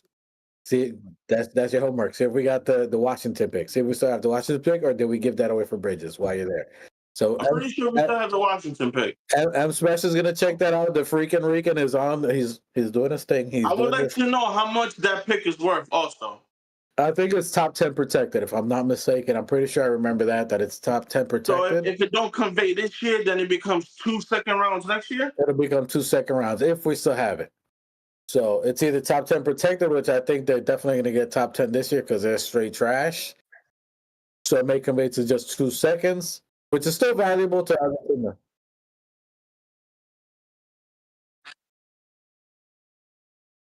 So M-Spec says that we do have the Washington 2025 pick, but it is protected. I believe it's for top 10. Is that right, M-Spec? Top 8 protected. 8. So they get if it's out of the top 8, it's ours. We get a first, that's tradable. If they get the top 8, then we get 2 seconds on there. So that's a difference on there. So that's all together. So yes, theoretically, a trade for Valanciunas would work because he's under Mitch's salary. and then he is more available. But what we're looking for, so think about it, he's not going to start. Valanciunas right now is a starter. He's used to starting. He's used to getting heavy minutes. He would be basically a backup to Cat. And we're looking more, could he fit with our bench players for what we have going on? It's possible he would be a baby Cat, and then you got Precious coming off the bench as more of a defender to defend the paint, and then Valanciunas could stretch the second team out, and then you still got defenders with Deuce. You still got defenders with you got Yo, ball. You got defenders with we don't need Valanciunas stretching nothing, B. No stretching, man. We don't deal with stretching. Could it work? Possibly. Does it keep? And it's a guaranteed salary at $10 million, where you already have that factored in for the next few years. That fits with the Brunson, Bridges, McCall. So it gives you the flexibility because he's already on a salary for the next 3 years. So it's a possibility. But do you give up rebounding and blocking, which Mitch is top 5 in when healthy? We'll just put that as the asterisk. Top three. Let me ask you what you think is better, right? Because in my final iteration of this squad, like I told you months back, it's either with Mitch at the center and Cat at the power forward, or a different center and Cat at the power forward. Because again, I told y'all the blueprint was given to us by the Timberwolves. So my question to you would be, what's a better combination? Mitch and Cat or Valanciunas and Cat? And let me add this little wrinkle. But wait, there's more. Mitch cannot space the floor the way Valanciunas can. Bro, that goes to what I said, my nigga. We do not need a center to score. We need. Listen, if we're hold on. Let me say, if we're looking at the optics, if you look on offense, we should be top 10 in NBA. Our defense is what's slumping right now. We need, not saying that, but bro, you know the threat that Mitch is. The top 10 in defense. We're like in the 10 to 15 range, aren't we? No. We're at 15. We're at 15 right now. All right, so we dead smack in the middle. We only creeped up in the last 5 games. When Mitch has been on the team, we have always been top 3, top 5 NBA defense. Always. Yeah, bro, that's a fact. You don't need top 3 defense. You really don't. Listen, in order to win a chip, you need defense. You need defense. Yeah, you don't need to be top 5. You don't need top 3 defense to win a chip with this offense. Dímelo. It's never been done to have this top tier defense and then to have an elite defense where you have Deuce, you have Shamet, you have Precious, and then to have Mitch as defense for a second team is crazy. Because even when the other team is gonna make a run, that you have a lockdown defense. Anyways, my point. What I was gonna say is that Valanciunas has a very similar play style to Cat. All right, so Valanciunas is not gonna hamper you in any way. You're still gonna have the movable parts, all of that good stuff, along with the amazing defense that we already have. So that was going to be my point. Would you want to hamper the offense, bring us from top 5 to maybe top 10, maybe top 15, and improve the defense? It's like an even exchange. You get me? It's like we get worse on offense, but we get better on defense. You know what I'm trying to say? Yeah, I hear you. I'm gonna chime in on that. What you're saying? Let me read some of the chat. Nixiac says we are not getting by Cleveland without Mitch. When he played, we were number 1 in scoring in the paint. How is that called clogging? So to your point, I listen. I'm Mitch Hive. I like and I see. In order for us to have longevity and success, I think Mitch would be a big factor on that. I believe in his recovery. How? If he's always injured, how? Listen, but you have to once a season. How is that better? But I'm trying to tell you. now that you've seen the best shape that he's been in, he's not going to be counted on. In the last 5 years, we didn't have a Mitch. I mean, we didn't have a Cat in the last 5 years.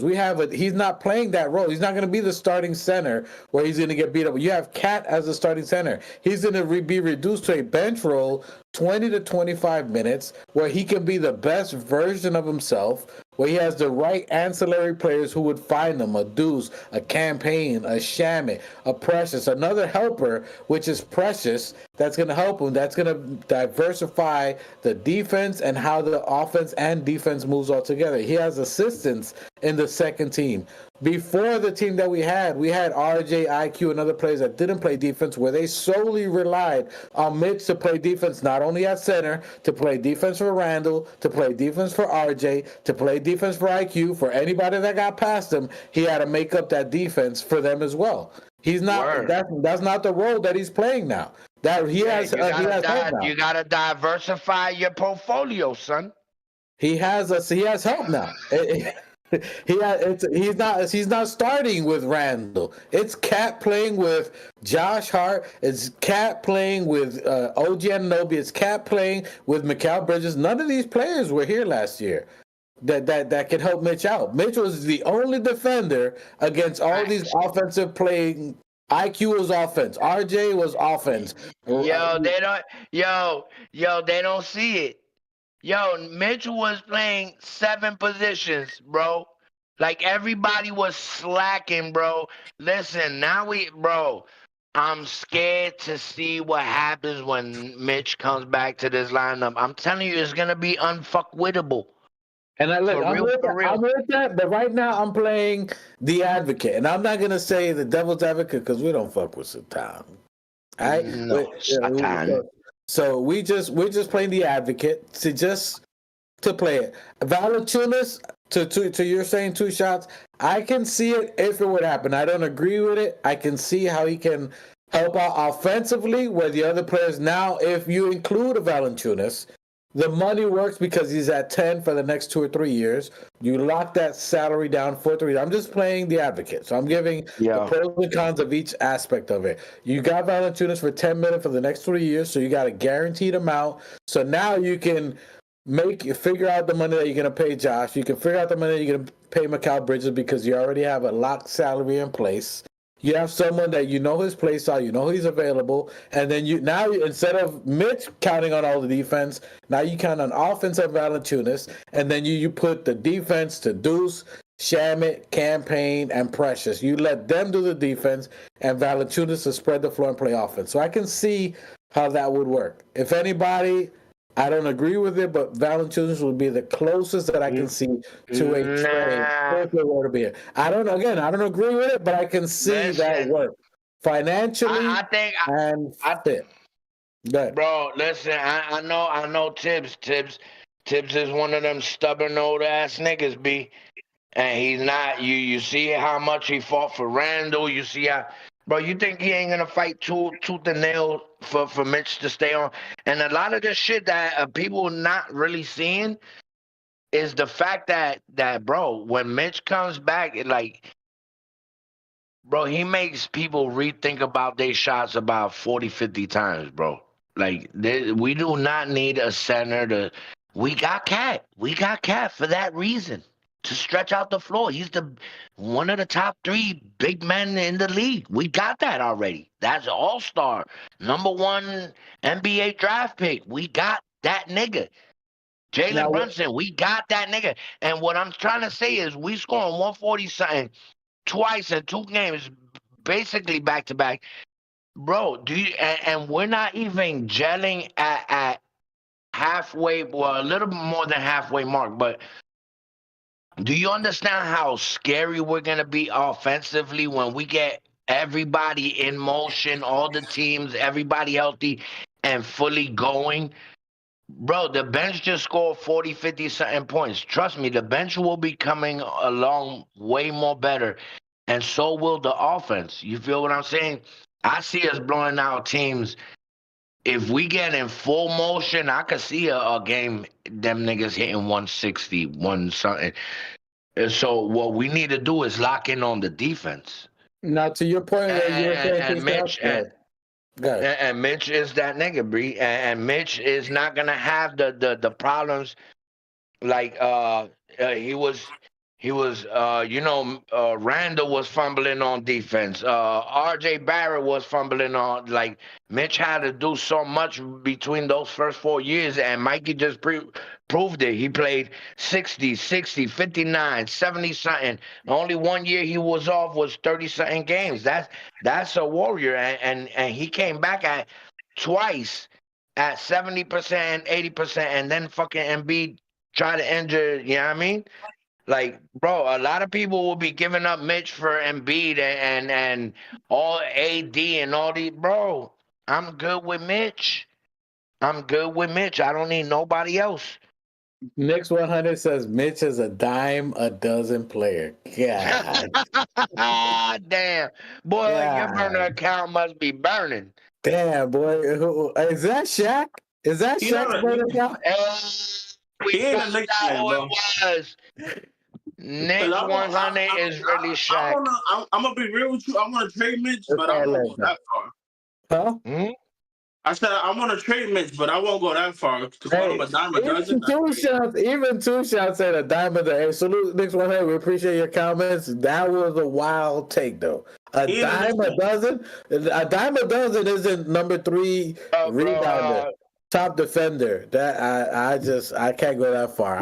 Listen, I appreciate your take, and anybody in the chat, you can reply to that.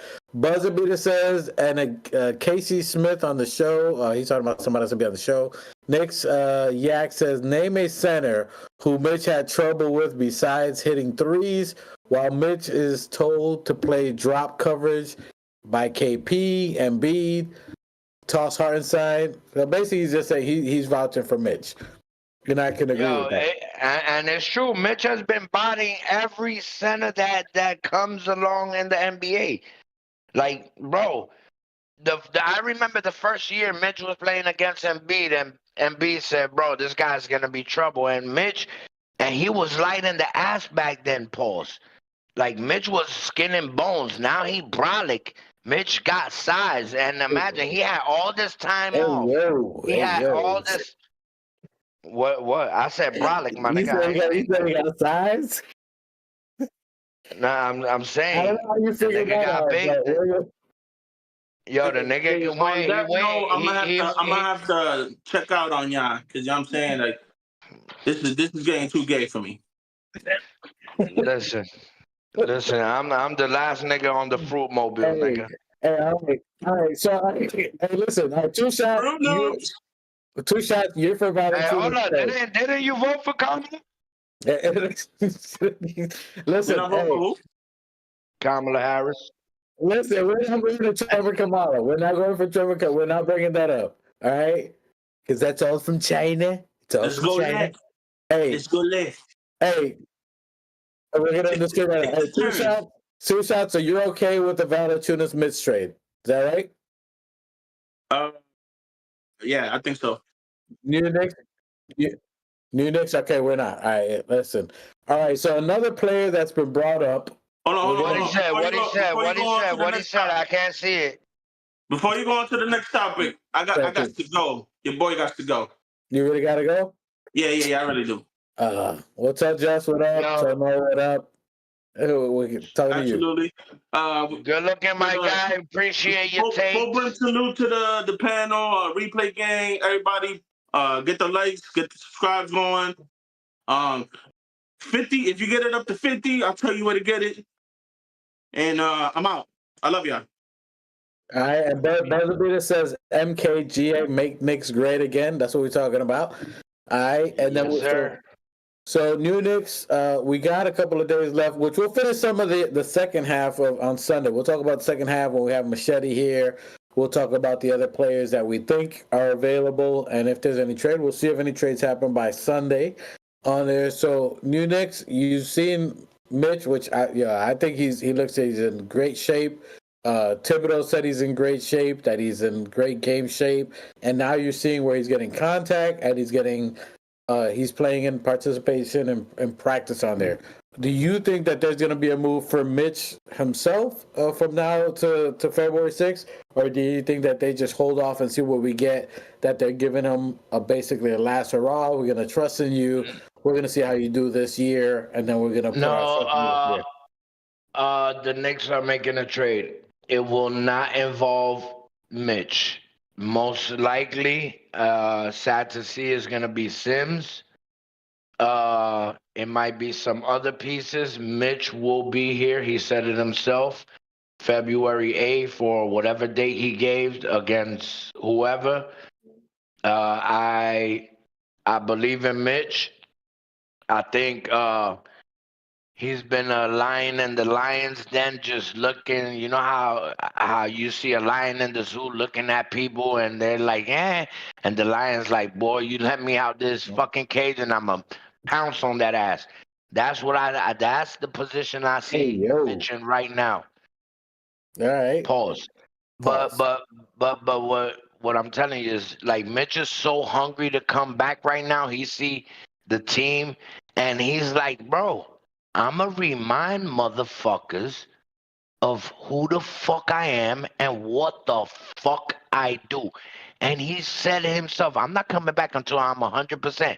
And when he was at 100%, I saw this nigga under the rim, laying down on the floor, jump up and block, and under the rim, laying down, and then got up and blocked a 3-pointer from up under the rim. Never seen that. And that year, he was the only center to block 3-point shots. I think he broke a record in being the only center and blocking 3-point shots like that. And that's the Mitch.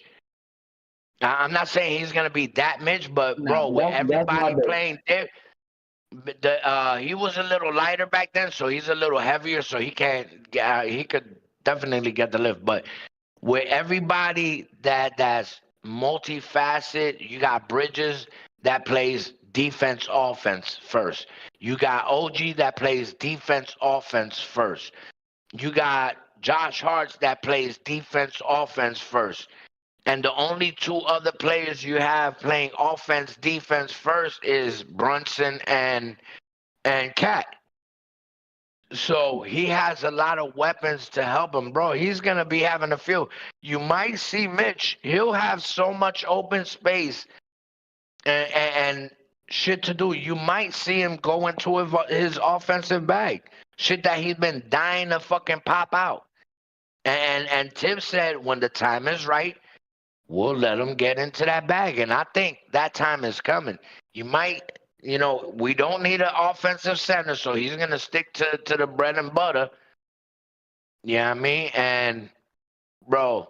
Let me go. Let me read the chat while you talking that. Go ahead. Go to the chat. You do it. So Knicks Yak says, Mitch back after All-Star break, getting extra week, missing no games.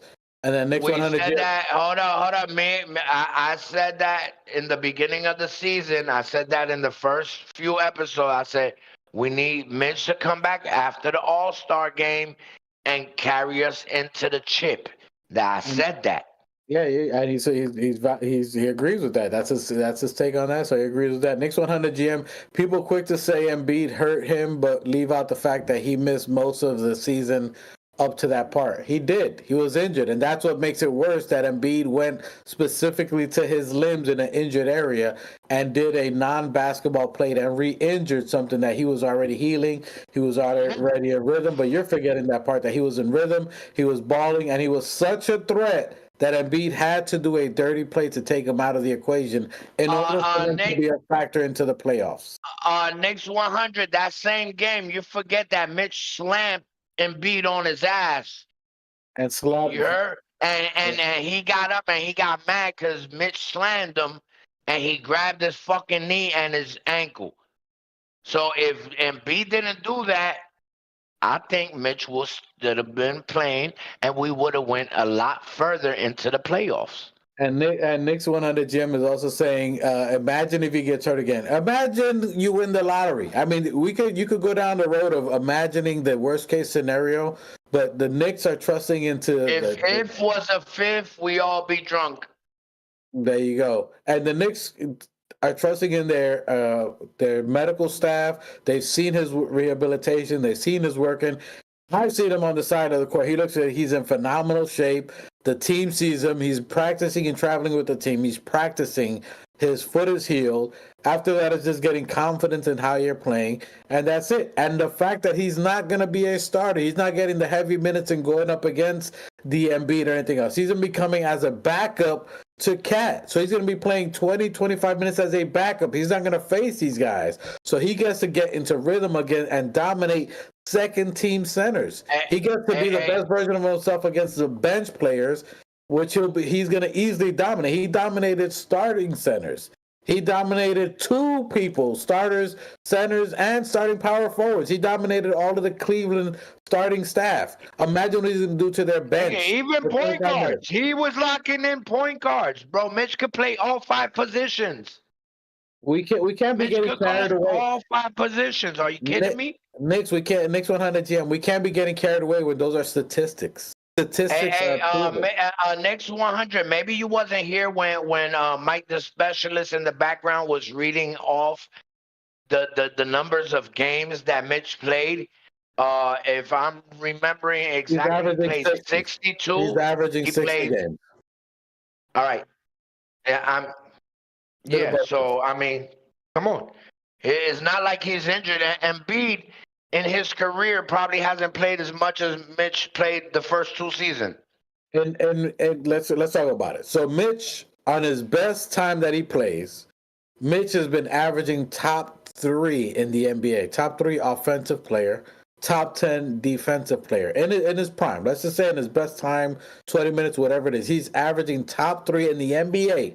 Over everyone who's in the game. He was the top 3 in the NBA. He even showed Hartenstein moves and stuff that he did to become the same type of thing, which is why Hartenstein got his own big bread. He got a big bank because Mitch helped him, teach him, and showed him stuff, and he got to his own big bank.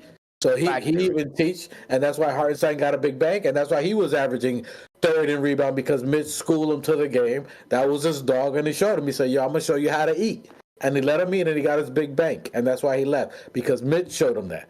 There's no other team that dominated over Joker, over Embiid, over Bam Adebayo, anybody that's out there. He was that dude.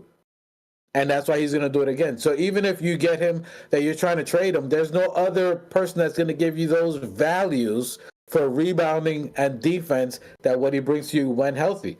And the fact that he's going to be a center in the second team, it's going to even add more intrinsic value for you. So it's very little for a trade-off for that you're going to get anything back. And to your point, Knicks 100 GM, if you were injured, that's why this last half of the season, they're going to evaluate him. They're going to say, you know what? We're putting all our chips on Mitch for this last half of the year. We're going to gamble that. If next year it doesn't work out, sign and trade, and much power to you. We gave you a chance. We believed in you. And if it works out, great. If it doesn't work out, it doesn't. Same thing we're doing with Precious. And that's why the trade season, as you're looking for, is really in the summertime, as you're going to look at. So whether we're gambling, we're putting all our chips on Mitch. We're putting all our chips on Precious. We're putting all our chips on Shamit. Can they be who they are supposed to be? And we're going to go from that. To my brother's take with Sims, we saw what Sims can do the first half of the season when everybody was injured, and it may not be something that we consider valuable, and he may be the only asset that you're looking at. There's teams like Houston that are looking to take him on to take someone young because they got someone like Steven Adams who's $12 million who expires this upcoming year. You don't want to pay Steven Adams. Might retire next year.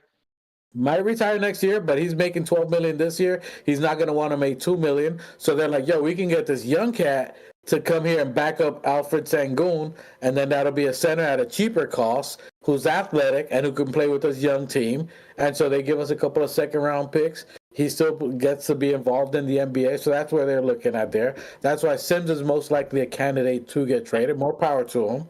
Go ahead, Nino. And you guys got to remember that a lot of times when the front office make moves like this, they're always looking for the best interest of the player. It's not the old staff that we have from the past that just want to make a trade to make a trade and get the player off. They're trying to put the same way they did Obi and put him in a good position to become a starter. The same way they did R.J. Barrett and IQ, put them in a great place to become starters. Like we're looking for a different culture. We're doing better for the players. Whether you're with us or moving on, we're still trying to put you in a position to win and elevate. You feel what I'm saying? That's what Leon Rose is trying to do.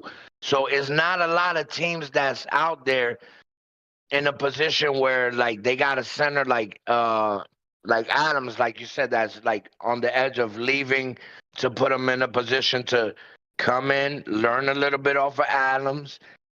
And once he gets out of there, there's somebody else in position, but he can back up a good center. You feel what I'm saying? So that I think that's the only hiccup right now is just trying to find Sims a good home.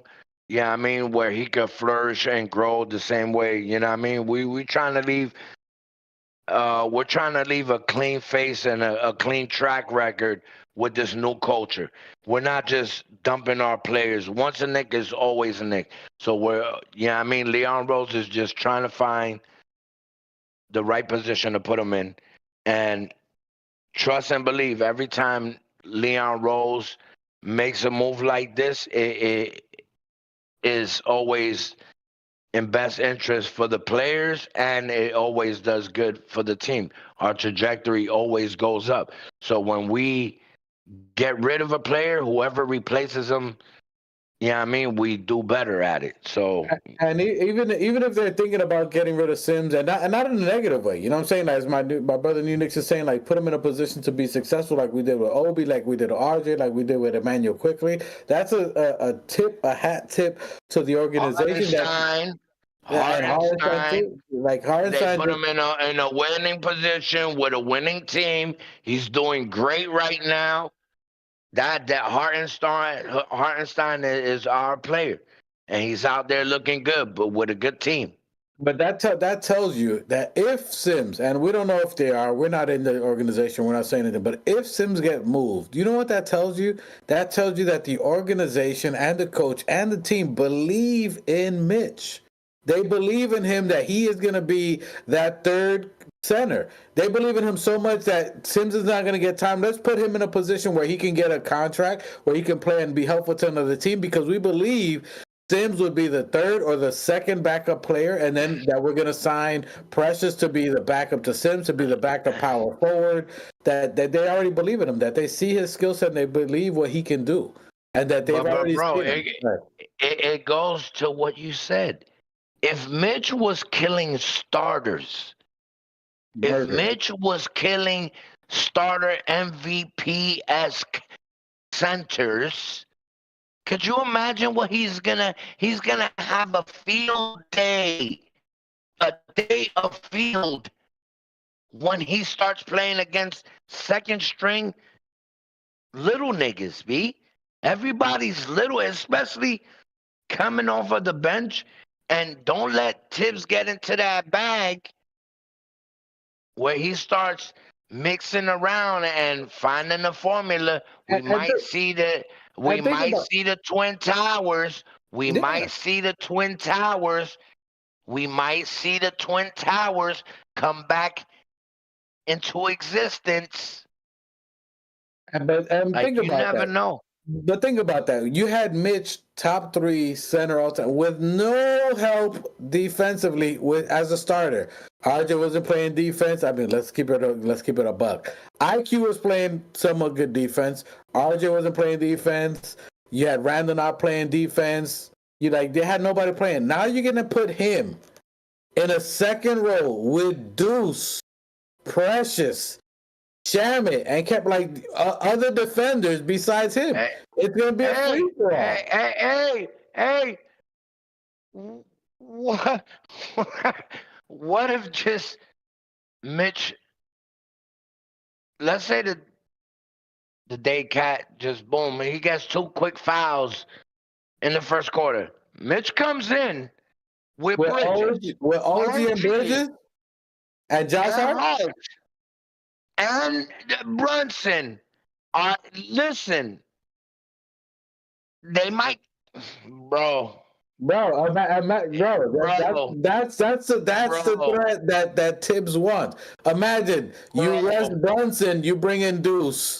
Now you got Deuce, Bridges, OG, Mitch, and then Cat. Like, bro, what are you doing? What are you gonna score offensively? Bro, we got so many weapons. Once Mitch comes back. And that's the reason you don't get rid of him. That's the reason you don't get rid of him, because you got to see, right? That's like you got this big turbo, and you finally put it on the car. You got to see at least what it can do. You can't just get rid of him before you see what it can do with what you've like. Yo, this is Frankenstein. All right, listen. You said one turbo. There's twin turbos, nigga. When you put twin turbos under the hood. I gotta see what you got new tires. You gotta fucking start that ignition and put that bitch on the track. I can't sell the car yet. I gotta see what it can do. I gotta see what kind of times I can get. Can it break? Can I break the record? Listen. I'll tell you one thing. We don't need to do nothing. Do the little minor stuff. Yeah, we need to get rid of Sims, balance the books. The all of that shit that you want to, but at the end of the day, with Mitch as a center and the team as is going strong for the next 4 years, there's nothing we need. I don't need Valanciunas. I don't need lettuce. I don't need broccoli. I just keep Mitch. We running. And that's the best part, though, as you're saying. He sounds like a vegetable. Valanciunas. That nigga sounds like a vegetable. Like, come on. Listen, I don't need broccoli. I don't need lettuce or Valanciunas. I need Mitch at the fucking center, backing up my nigga, Cat. You know what I mean? Backing up a Dominican. Shit, Cat might take Mitch to Dykeman and get him some mango.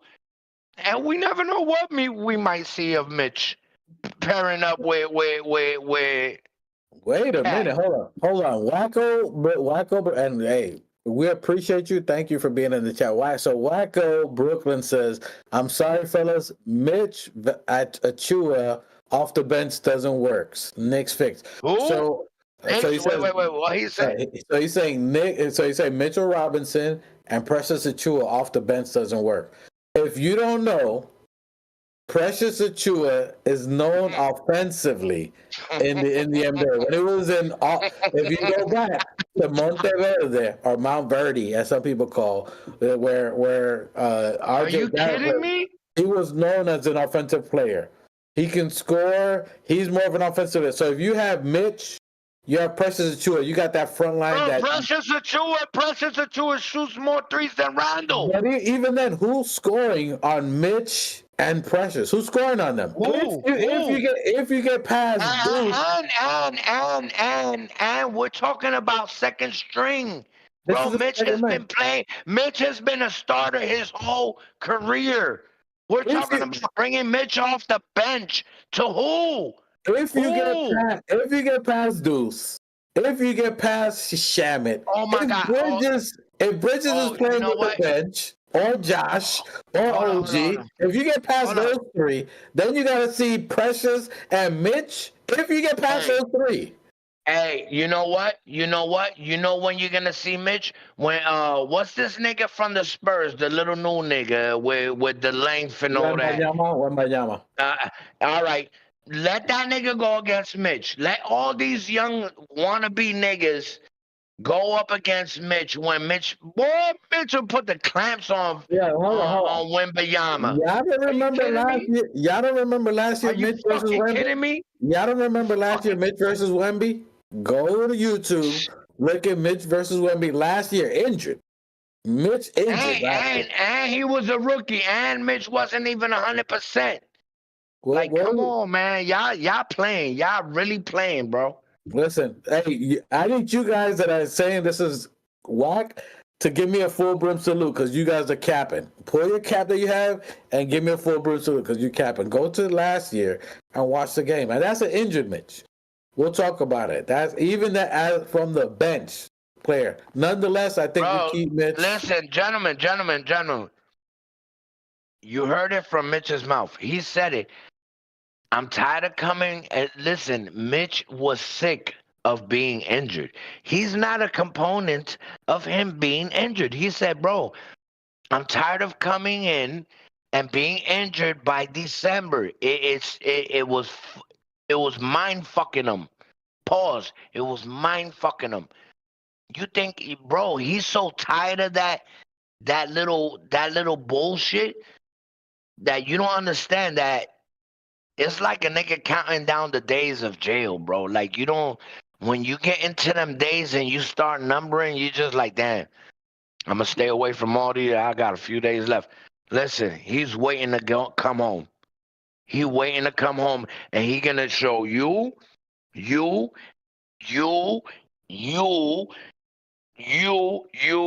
everybody wrong.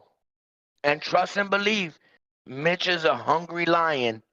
And he coming to feast on niggas. Next 100 talking. So Thibbs not going 10-man, fellas.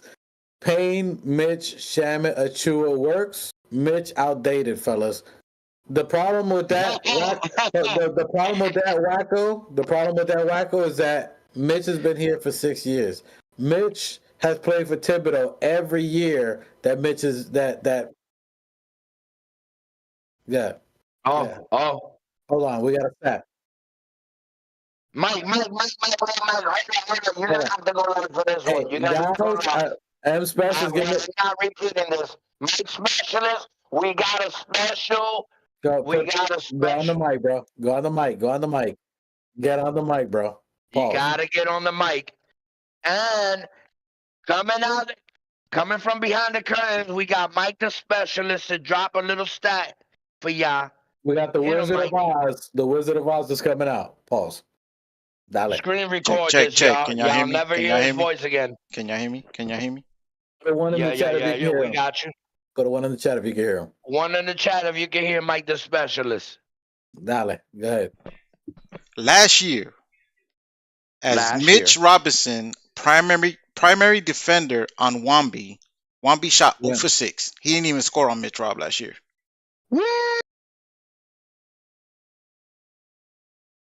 What y'all talking about? I'm sorry. What was that? Hold on. Next 100. Next 100. Did you hear that? Did you hear that? It doesn't. Did you hear that? He didn't score on Mitch last year. He did not score. Oh no, he's a rookie. This guy has a bunch of excuses, bro. Yeah. Rookie, schmucky. All right. Wizard out. Listen. All right. He's a rookie. I'll give him 5 more years to try to score on Mitch. I bet you he won't. Real smart violin. Anyway, I'll give him 5 more fucking years. He was a generational talent. All of a sudden, he scored with everybody else. He had the dunks. He had the 7 blocks in a game. He had the 40 on when Mitch wasn't playing. Bro, he had 40 on Jalen Brunson, right? Even though Jalen Brunson had 60, he had 40 that game. All of a sudden, when Mitch played, he couldn't score. But he had 40 on us when Mitch wasn't playing. But he was a rookie. But you ain't saying he was a rookie when he scored 40 on us. Are you saying he was a rookie when he scored 40 on us? The game that Jalen Brunson scored 60 and he threw the ball in the stands? Are you saying he was a rookie then? Oh, I'm sorry. You're being biased. I just want to make sure. Let's call Captain Caveman. Let's go. We're just talking about that. But you got something to say about that game? All right. Hey, Thibbs is going to fight for Mitch. We're going to keep Mitch, and we will get the chip. Wacko, 9-man rotation. I'm not, you know what? I'm not fighting you on that. I'm not going to fight you on that. I think, and I say, if you go back earlier, I said that I think Shamit may be the odd man out, or depending on minutes, depending on game, which I think he can be a Dante DiVincenzo when he gets in rhythm and gets in threes, but I think he may be the odd man out. So I think Shamit may be the odd man out when Mitch comes back. Mitch is definitely going to get minutes. I think Campaign is too much of a spark plug. He's too much of an energy guy. He's too much of a motivator for the team, where Cam is going to get the priority. I think Shamet may be the odd man out or would have the sporadic minutes here and there. But definitely Mitch is going to play. Mitch is the precursor to what what Thibodeau has been trying to do. Okay, all right. Let me explain to you guys who is coming off the bench once Mitch comes back. We have Deuce McBride. We have Mitchell Robinson. We have Precious Achua. We have who else? Cam. And we have Cam. And That's who it. else? Campaign, and depending on game, depending on situation, you'll have Shamet plugged in there. That's the other fifth player if he's playing a 10-man rotation. But you're always going to see Mitch. You're always going to see Deuce. Depending on the team and who has it going. Oh, listen. I'm sorry to tell you. When Mitch comes back, he completes our second team. Right now, the bench. Precious and Mitch. Mike, if you can look up the last 5 games, I think one of them games the bench scored, I think 51 or 41. 50, I can't remember what it was. Like 52 points. 52 points. 52 points off the bench. Yeah. When Mitchell Robinson comes back, I have seen Deuce McBride throw Mitch lobs.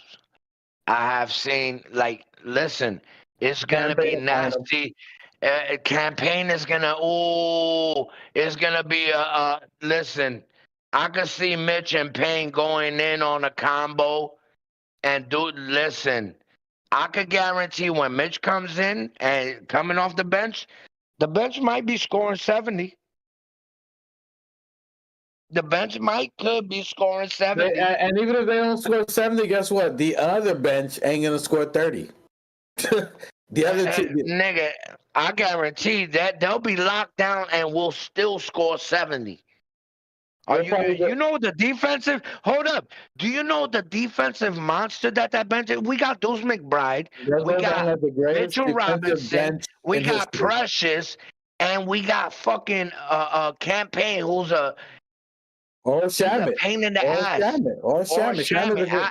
I think Thibbs will, when Mitch comes in, he'll have so much confidence that he'll let everybody sit down. It's like, and guess what that's gonna do? That's gonna give your starters mad rest. They'll be averaging 30 minutes a game. It's gonna be a problem. Now when the they're gonna be too rested. When all the starters are playing 20 minutes and the bench is playing 35 minutes. Then everybody's going to be like, Jesus, what's going on with Thibbs? Yeah, he's overplaying the bench. He's reverse benching them. He's reverse bench. So that's what I think is going to happen. I don't think Mitch is going anywhere, but we'll see. We have a week to talk about it. We're going to be talking about it on Sunday with Machete coming back. We'll talk about some other players, which I have listed here, that are possibles for trade or what people have brought up. I don't see it happen. I definitely think Mitch is going to be around. I do think Sims is possible. If Sims is gone or if that's really happening, that lets you know that the team is definitely is all in on believing on Mitchell Robinson. And this is YouTube. So this is a recorded. I just want to see. I'm curious. I more or less know who's leaving. I just want to see because this front office has a way of surprising us sometimes. That it is. I want to see who they bring back. Not like we need anyone. We don't, because if you think about it, look, if they got rid of Sims, and salute to Sims, once a Nick, always a Nick. If they got rid of Sims, get two second rounders from. They already have TJ Warren, who's balling out, which they got to wait till after a certain period so they can pay him his money because they can't bring him in until a certain period of time in the year. So that's why he's been in the G League. That's why they haven't brought him up because they have to wait till after the trade deadline before they can call him up. You also got Okeke, who's been balling out in the G League. Hey, and they I'm can not call even him up. gonna lie. I'm not even gonna lie, bro. I so overslept on our fucking Westchester.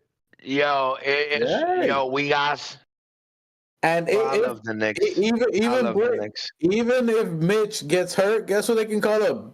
Bruce Bowen, the one that's been in the G League, who's been averaging doubles, who's been averaging almost 24 rebounds a game. They already have the dude. That's why, if anything, if Sims goes, they have Mitch, and then they got the dude in Westchester. They already got him. They got Okeke, who's balling out, who's 6'10", who played with Orlando for 4 years, a veteran who's shooting threes like crazy, who's balling out. They have developmental players who are veterans already. They got TJ Warren, who's a walking bucket, who they can call up after the trade deadline. They have the players already. They don't need to go look for somebody and go over the second apron to spend more money for nothing when they have these players already. They already selected them. They got McCullough, who's starting to get in the G League right now and get some burn, that he's going to be available next year with Daddy. They have the players already, guys. You guys are looking for the greener grass. When, again, I said it last year, you just got to put a little Milorganite. You got to put a little nitrate in iron in your grass, and it'll be green. You just got to water and treat your grass, and it'll be green. You don't have to look out there. Hey, these niggas is the type of nigga that have dry brown grass and trying to paint that bitch green. And as soon as that bitch rain and that paint gone, they fuck. Listen, the New York Knicks have already, if you look at it, they've already made these selections. When they drafted these players, they drafted Pat Condadier as a high-risk, high-reward player with the highest pick that they had for this year with their own pick. They did that as a future pick. They got him 19 for a reason. So in 2 or 3 years, he's ready. So he can be an understudy to OGM Bridges. So he can see where they are defensively, where he can use his offensive skills that he's already played against France and the EuroLeague. So he can be ready for that. They got McCullough, who's a baby Josh Hart, who can understudy under Josh Hart, who can see some of the stuff that they do and what they do now going.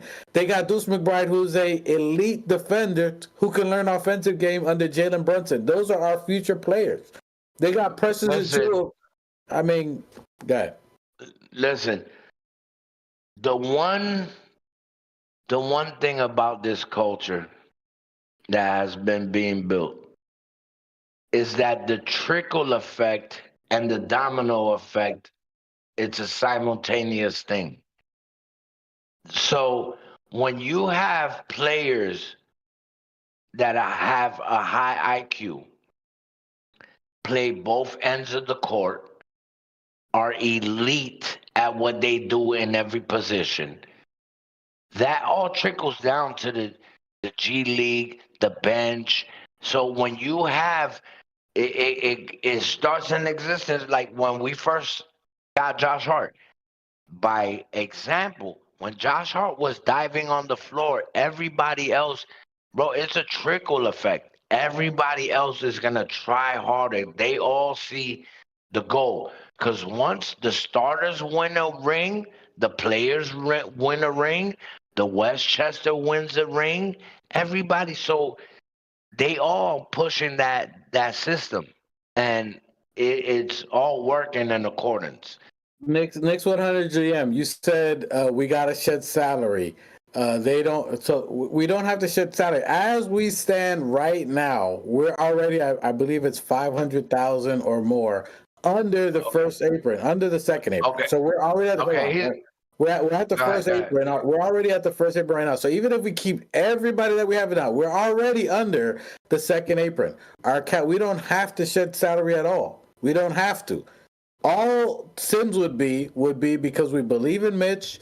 You're getting rid of him only so you can get some assets, so you can put him in a position to be successful, and you'd still be under the first apron. That you don't have to, and you can re-sign Next one. everybody. Next year, the salaries go up 10%, so you still have enough money, and you make room to then sign Bridges and Josh Hart. So you don't have to do anything right now. That's Next the whole purpose of 100. it. Go ahead. Next 100. Next 100. Do you know who Leon Rose is? And Brock Aller. Leon Rose structured the front office, an all-star front office, may I add. We have a capologist. We have people to do what they are paid to do. You think Leon Rose, you think Dolan is putting Leon Rose in charge just for shits and giggles? No, he's a very meticulous man that knows how to dot his I's and cross the T's. So with that being said, everybody that's on board in the front office has a job to do. That's how it leads. Hold on, bro. That's super cap. He said we overpaid for everything we have. First of all, you know how difficult it is. No. I was just about to go into that. You know how difficult it is to front load your starting unit. It's almost very impossible to get the best five quality. No one has had the quality of starting starters that we have in probably the history of the NBA, other than the LA Lakers back when it was the Magic Lakers with Magic, and that's probably the best starting five that you've had. So hold on. So the gamble that we did to get these guys, we have the best starting five right now, which they've said in the entire NBA, the best starting five. So all they have to worry about right now is filling out your bench. And who's not going to want to play with the best starting five in the NBA? Even if we don't have the best players, and we already do, with Mitch and all the other defensive players, we already have a phenomenal bench that we have right now. Who's not going to want to play with these guys? That's what I was going to get into, bro. Do you know how? You know they calculated bringing OG in before RJ Barrett left. Do you know they calculated bringing Bridges, Hart, even DiVincenzo in as Jalen Brunson entered?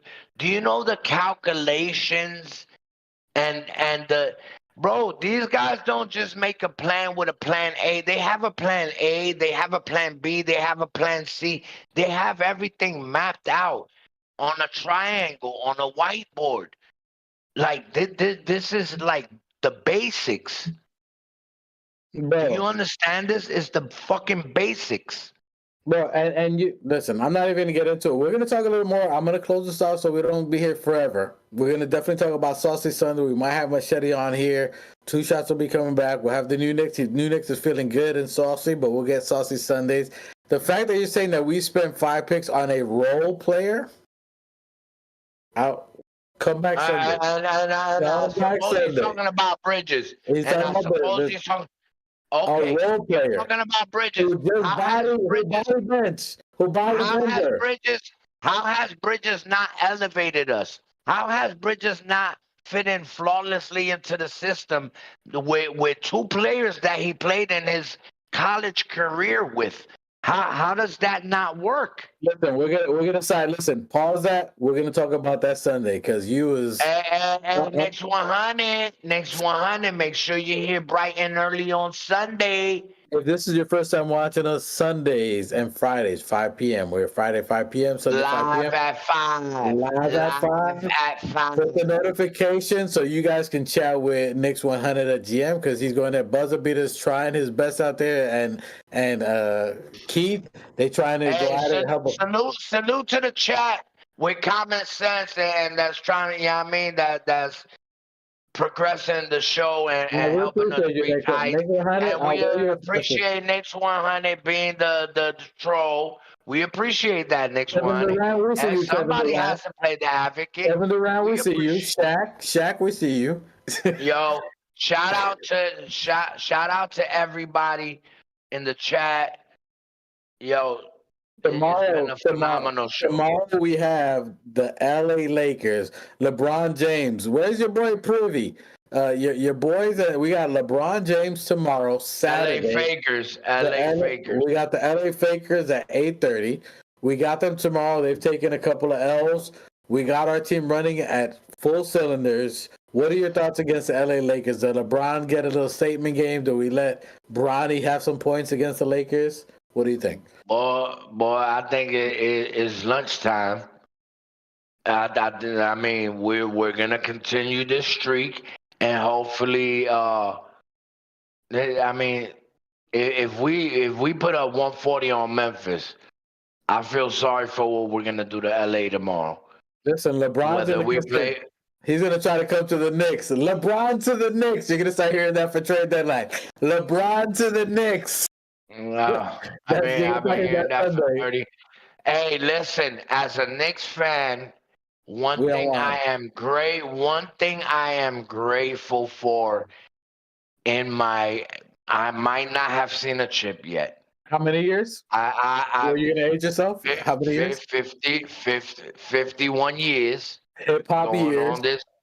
Hip-hop years. Yeah, 50 hip-hop years that I've been alive. Thank God I did not see LeBron James in the New York Knicks jersey. I would have fucking shot myself. Listen, the day LeBron... Thank you, Lord. Thank you, Lord, for me not seeing a LeBron jersey. Thank you, Lord, for me not seeing a Kevin Durant jersey. Thank you, Lord, for me not seeing a Kyrie Irving jersey. Thank the Lord for me not seeing a Zion jersey. Whoever wasn't here wasn't built to be here. Keep it that way. They got soft shoulders. They can't handle. You can't handle the whole weight. Can't handle the whole weight. Let me know who you know. Hip-hop. And listen, I do not want to hear the Zion bullshit. You know you're gonna hear it probably at least by Thursday anyway. Hey, salute to Buzzer Beater who holding it down. Buzzer Beater says, "I'm trying to hold it down." We appreciate. We see you, bro. Salute to you, my guy. Salute to you, my guy. You're really on the Buzzer Beater. You're on the TOF staff. Hey, we're gonna have to start learning to get moderators. Dwight, we're gonna have to learn to get. We're gonna have to learn to get moderators for the chat. You know, we're gonna need some mods to. You know what I mean? We're gonna hand out those badges soon. As soon as we know how to get it done, we're gonna have our moderators, our day ones moderate. Next 100, Jim. We appreciate that you can come on to our show and just let out. You know what I'm saying? Sometimes you can't let it fester in that gets sickness in you. That's how you get. We're glad that you can just let it out. Always listen. One thing about the TOF, we're always here for you guys to vent. Just let it out. It's like listen. The TOF is a ventilation shaft. Hey yo,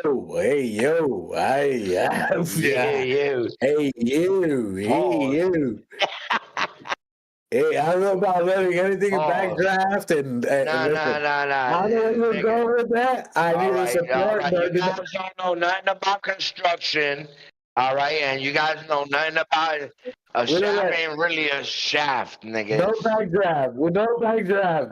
Nothing to do here. Pause. No shafts. Tomorrow, I got too much Hennessy, too much medication. Lakers Knicks tomorrow. What's your thoughts on the game tomorrow? My thoughts on the game tomorrow, we're going to bust ass. You know what I mean? Hey, wow. Pause. Bro, listen. I'm just excited to see us go for, you know what I mean, the 6 in a row and keep that streak going. You know what I mean?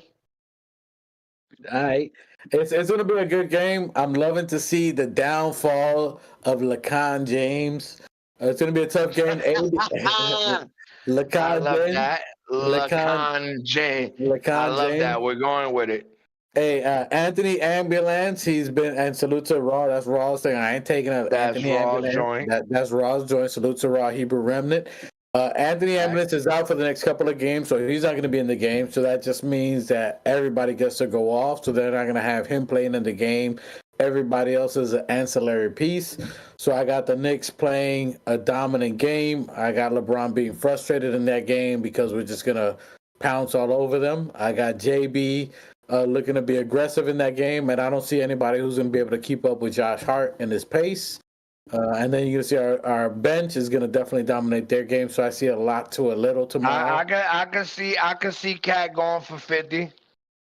I mean, there's nobody really to stop him. They got like a Jackson Hayes or whatever, but who steps in for AD? They got Jackson Hayes, Hachimura, but they can't compete with what we have on there. They can't compete with Cat. Hachimura is not skilled enough to contend against OG or Precious. So Hachimura may step in on them. Jackson Hayes is a tall kid who's good inside the paint, but we don't allow anybody in the paint. So if he can't shoot, he's not going to get burn time. I don't see who else that they're really going to be able to play. They got, was it Woodson, whatever the guy that Christopher Woodson or Christopher, whatever his name is.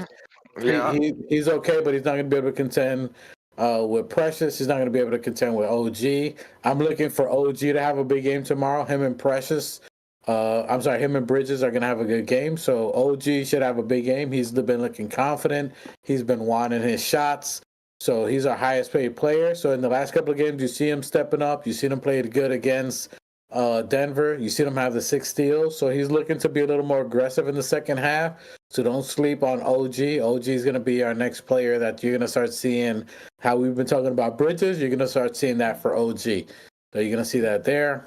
We're looking to see if we get them going, but I got us with a win tomorrow. We'll talk about it Sunday. So we have the Lakers on Saturday, which is tomorrow, and then we got the Rockets on Monday. But look for Saucy Sunday. We're going to talk about the Lakers game. We're going to talk about any available or other players for trade that are possible. There's a couple of players that I think that we may gamble for and that we can possibly get that can help us, but we'll talk a little bit more about that in depth on Sunday. Salute to New Knicks for going with his tooth issue that he's had and still being able to show up and give you guys great content. He's a master carpenter that shows you right while he's at work. He just laid down a whole floor and still giving you guys great content. He did a whole house right there. You saw the carpet, laid it down, has inflammation on his teeth, and still giving you guys great content. Give a salute to my brother, the New Knicks, that we're here for you guys, no matter what it takes, to give you guys a great contest. New Knicks, give us your thoughts before you get out of here. Final thoughts. Boy, this garlic spicy. Listen, we out here. We putting in the work. We're about to take over. Knicks is about to shit on the Lakers. Tune in for Saucy Sundays, Smoke 'em Sundays, Sober Sundays, however the fuck you want to coin it. You know where we at. It's the TOF, live at 5, Fridays and Sundays. Shout out to the chat. Shout out to everybody out there. Shout out to the subscribers. Get us to 500. Shout out to Mike the Specialist. Shout out to all the new subscribers. All the new people on the chat. I hope you subscribe. Make sure you tune in. Tell your grandmother about it. Take her phone. Subscribe. Take your kid's phone. Subscribe. I don't care how you do it. Get us some subscribers. We really don't care about it, but get it for us anyways. We trying to get y'all the merch. We trying to get y'all the merch.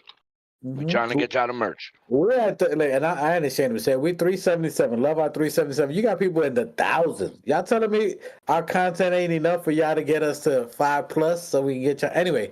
And I don't care about that. We love y'all. We have fun with y'all. You see, we have fun. Whether it's 2 people in here, 1 live streaming, whether it's just Knicks 100 at GM.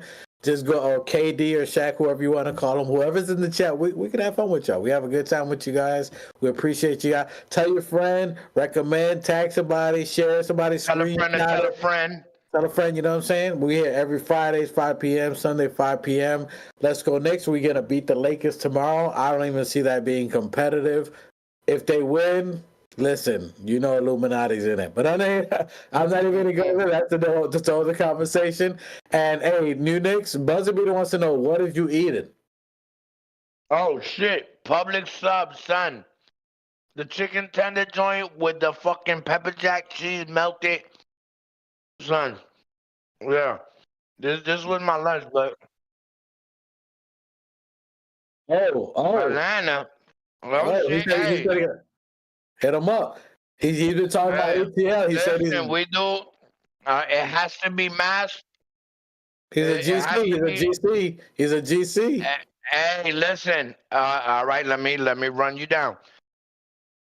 I come from mass production. I'm used to doing cruise ships. I could carry 2 cruise ships on my shoulders at the same time. So we do mass production. We do hotels. We do schools. We do hospitals. We do anything in the world. Reach out to me. Go to New Knicks in the Instagram. Hit me in the DM, and I'll hit you with my number. Yo, shout out. Get us some contracts, bro. We need the bread. I got my music to release. That's why I'm out here. I got some videos to support. So I'm out here making the bread to get the videos out. Yeah, I mean. Listen, So if you know, we don't play. And Jesse, you're a GC. My brother, New Knicks, can do 3 cruise ships in a sleep and then be booted later. I'm telling you, they've done every cruise ship you've ever been on. If you know anybody's been on a cruise ship, they've already done that twice and then some. Every cruise ship listen, that they I'm a down. master marine flooring technician. We could do anything. Let us know. And Machete. But anyway, appreciate you guys. Look, you see that we networking at the same time. We not only give you guys great Nick content because we watch the game. According to Knicks 100, we don't watch the game. Nigga, we junkies, bro. We junkie. Nick us. Not the other word you're thinking of. Nick ass. Nick us. Anyway, but we get this. We junkies for it. We do our work. We grind hard. This is what we do here. And pause on the grind hard. Salute to M Special being in the building, always giving us that content, always hooking it up, doing all that. Salute to 2 Shots for being on the show. And hey, Sunday we talk about the rest of the draft, final on there, but we out there. New Knicks, final thoughts. Final thoughts. Get your drinks. It's Friday. Drink up. Fuck around and find out. Smoke something. Maybe you might like it. Maybe you might float. Maybe you might fly. I don't know. Get saucy. If your kid gets slick, smack him. You know what I mean? It's in the Bible. Do whatever you want. Make sure the Knicks win. You know what I mean? Enjoy life, bro. Shit is good. I was 2 days away from death. Life is good. I'm good. I love y'all niggas. I love y'all niggas. I love my Knicks fan. I love my Knicks family. Shout out to Mike the Specialist. Shout out to my brother for quarterbacking the shit. Shout out to 2 Shots. We got the new the three joint. You heard my brother created it.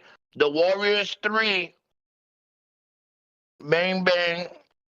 Make sure you get that. You heard? I can't follow up anything better than that. So salute to the New Knicks. Always in it. Salute to 2 Shots. Salute to M Special. Always in the building. Salute to Machete, who's out there grinding, working hard.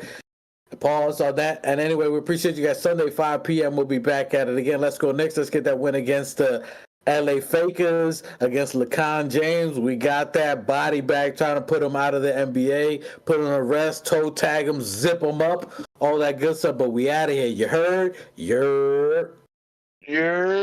Forbes and Phillips in the building. My God, what's good? And I salute the new Knicks. Let's get it. Shout out to the new Knicks. The new Knicks, salute my guy. The new Knicks, the organic podcast. Uh-oh. Sounds like it's about to go down in here. Going down.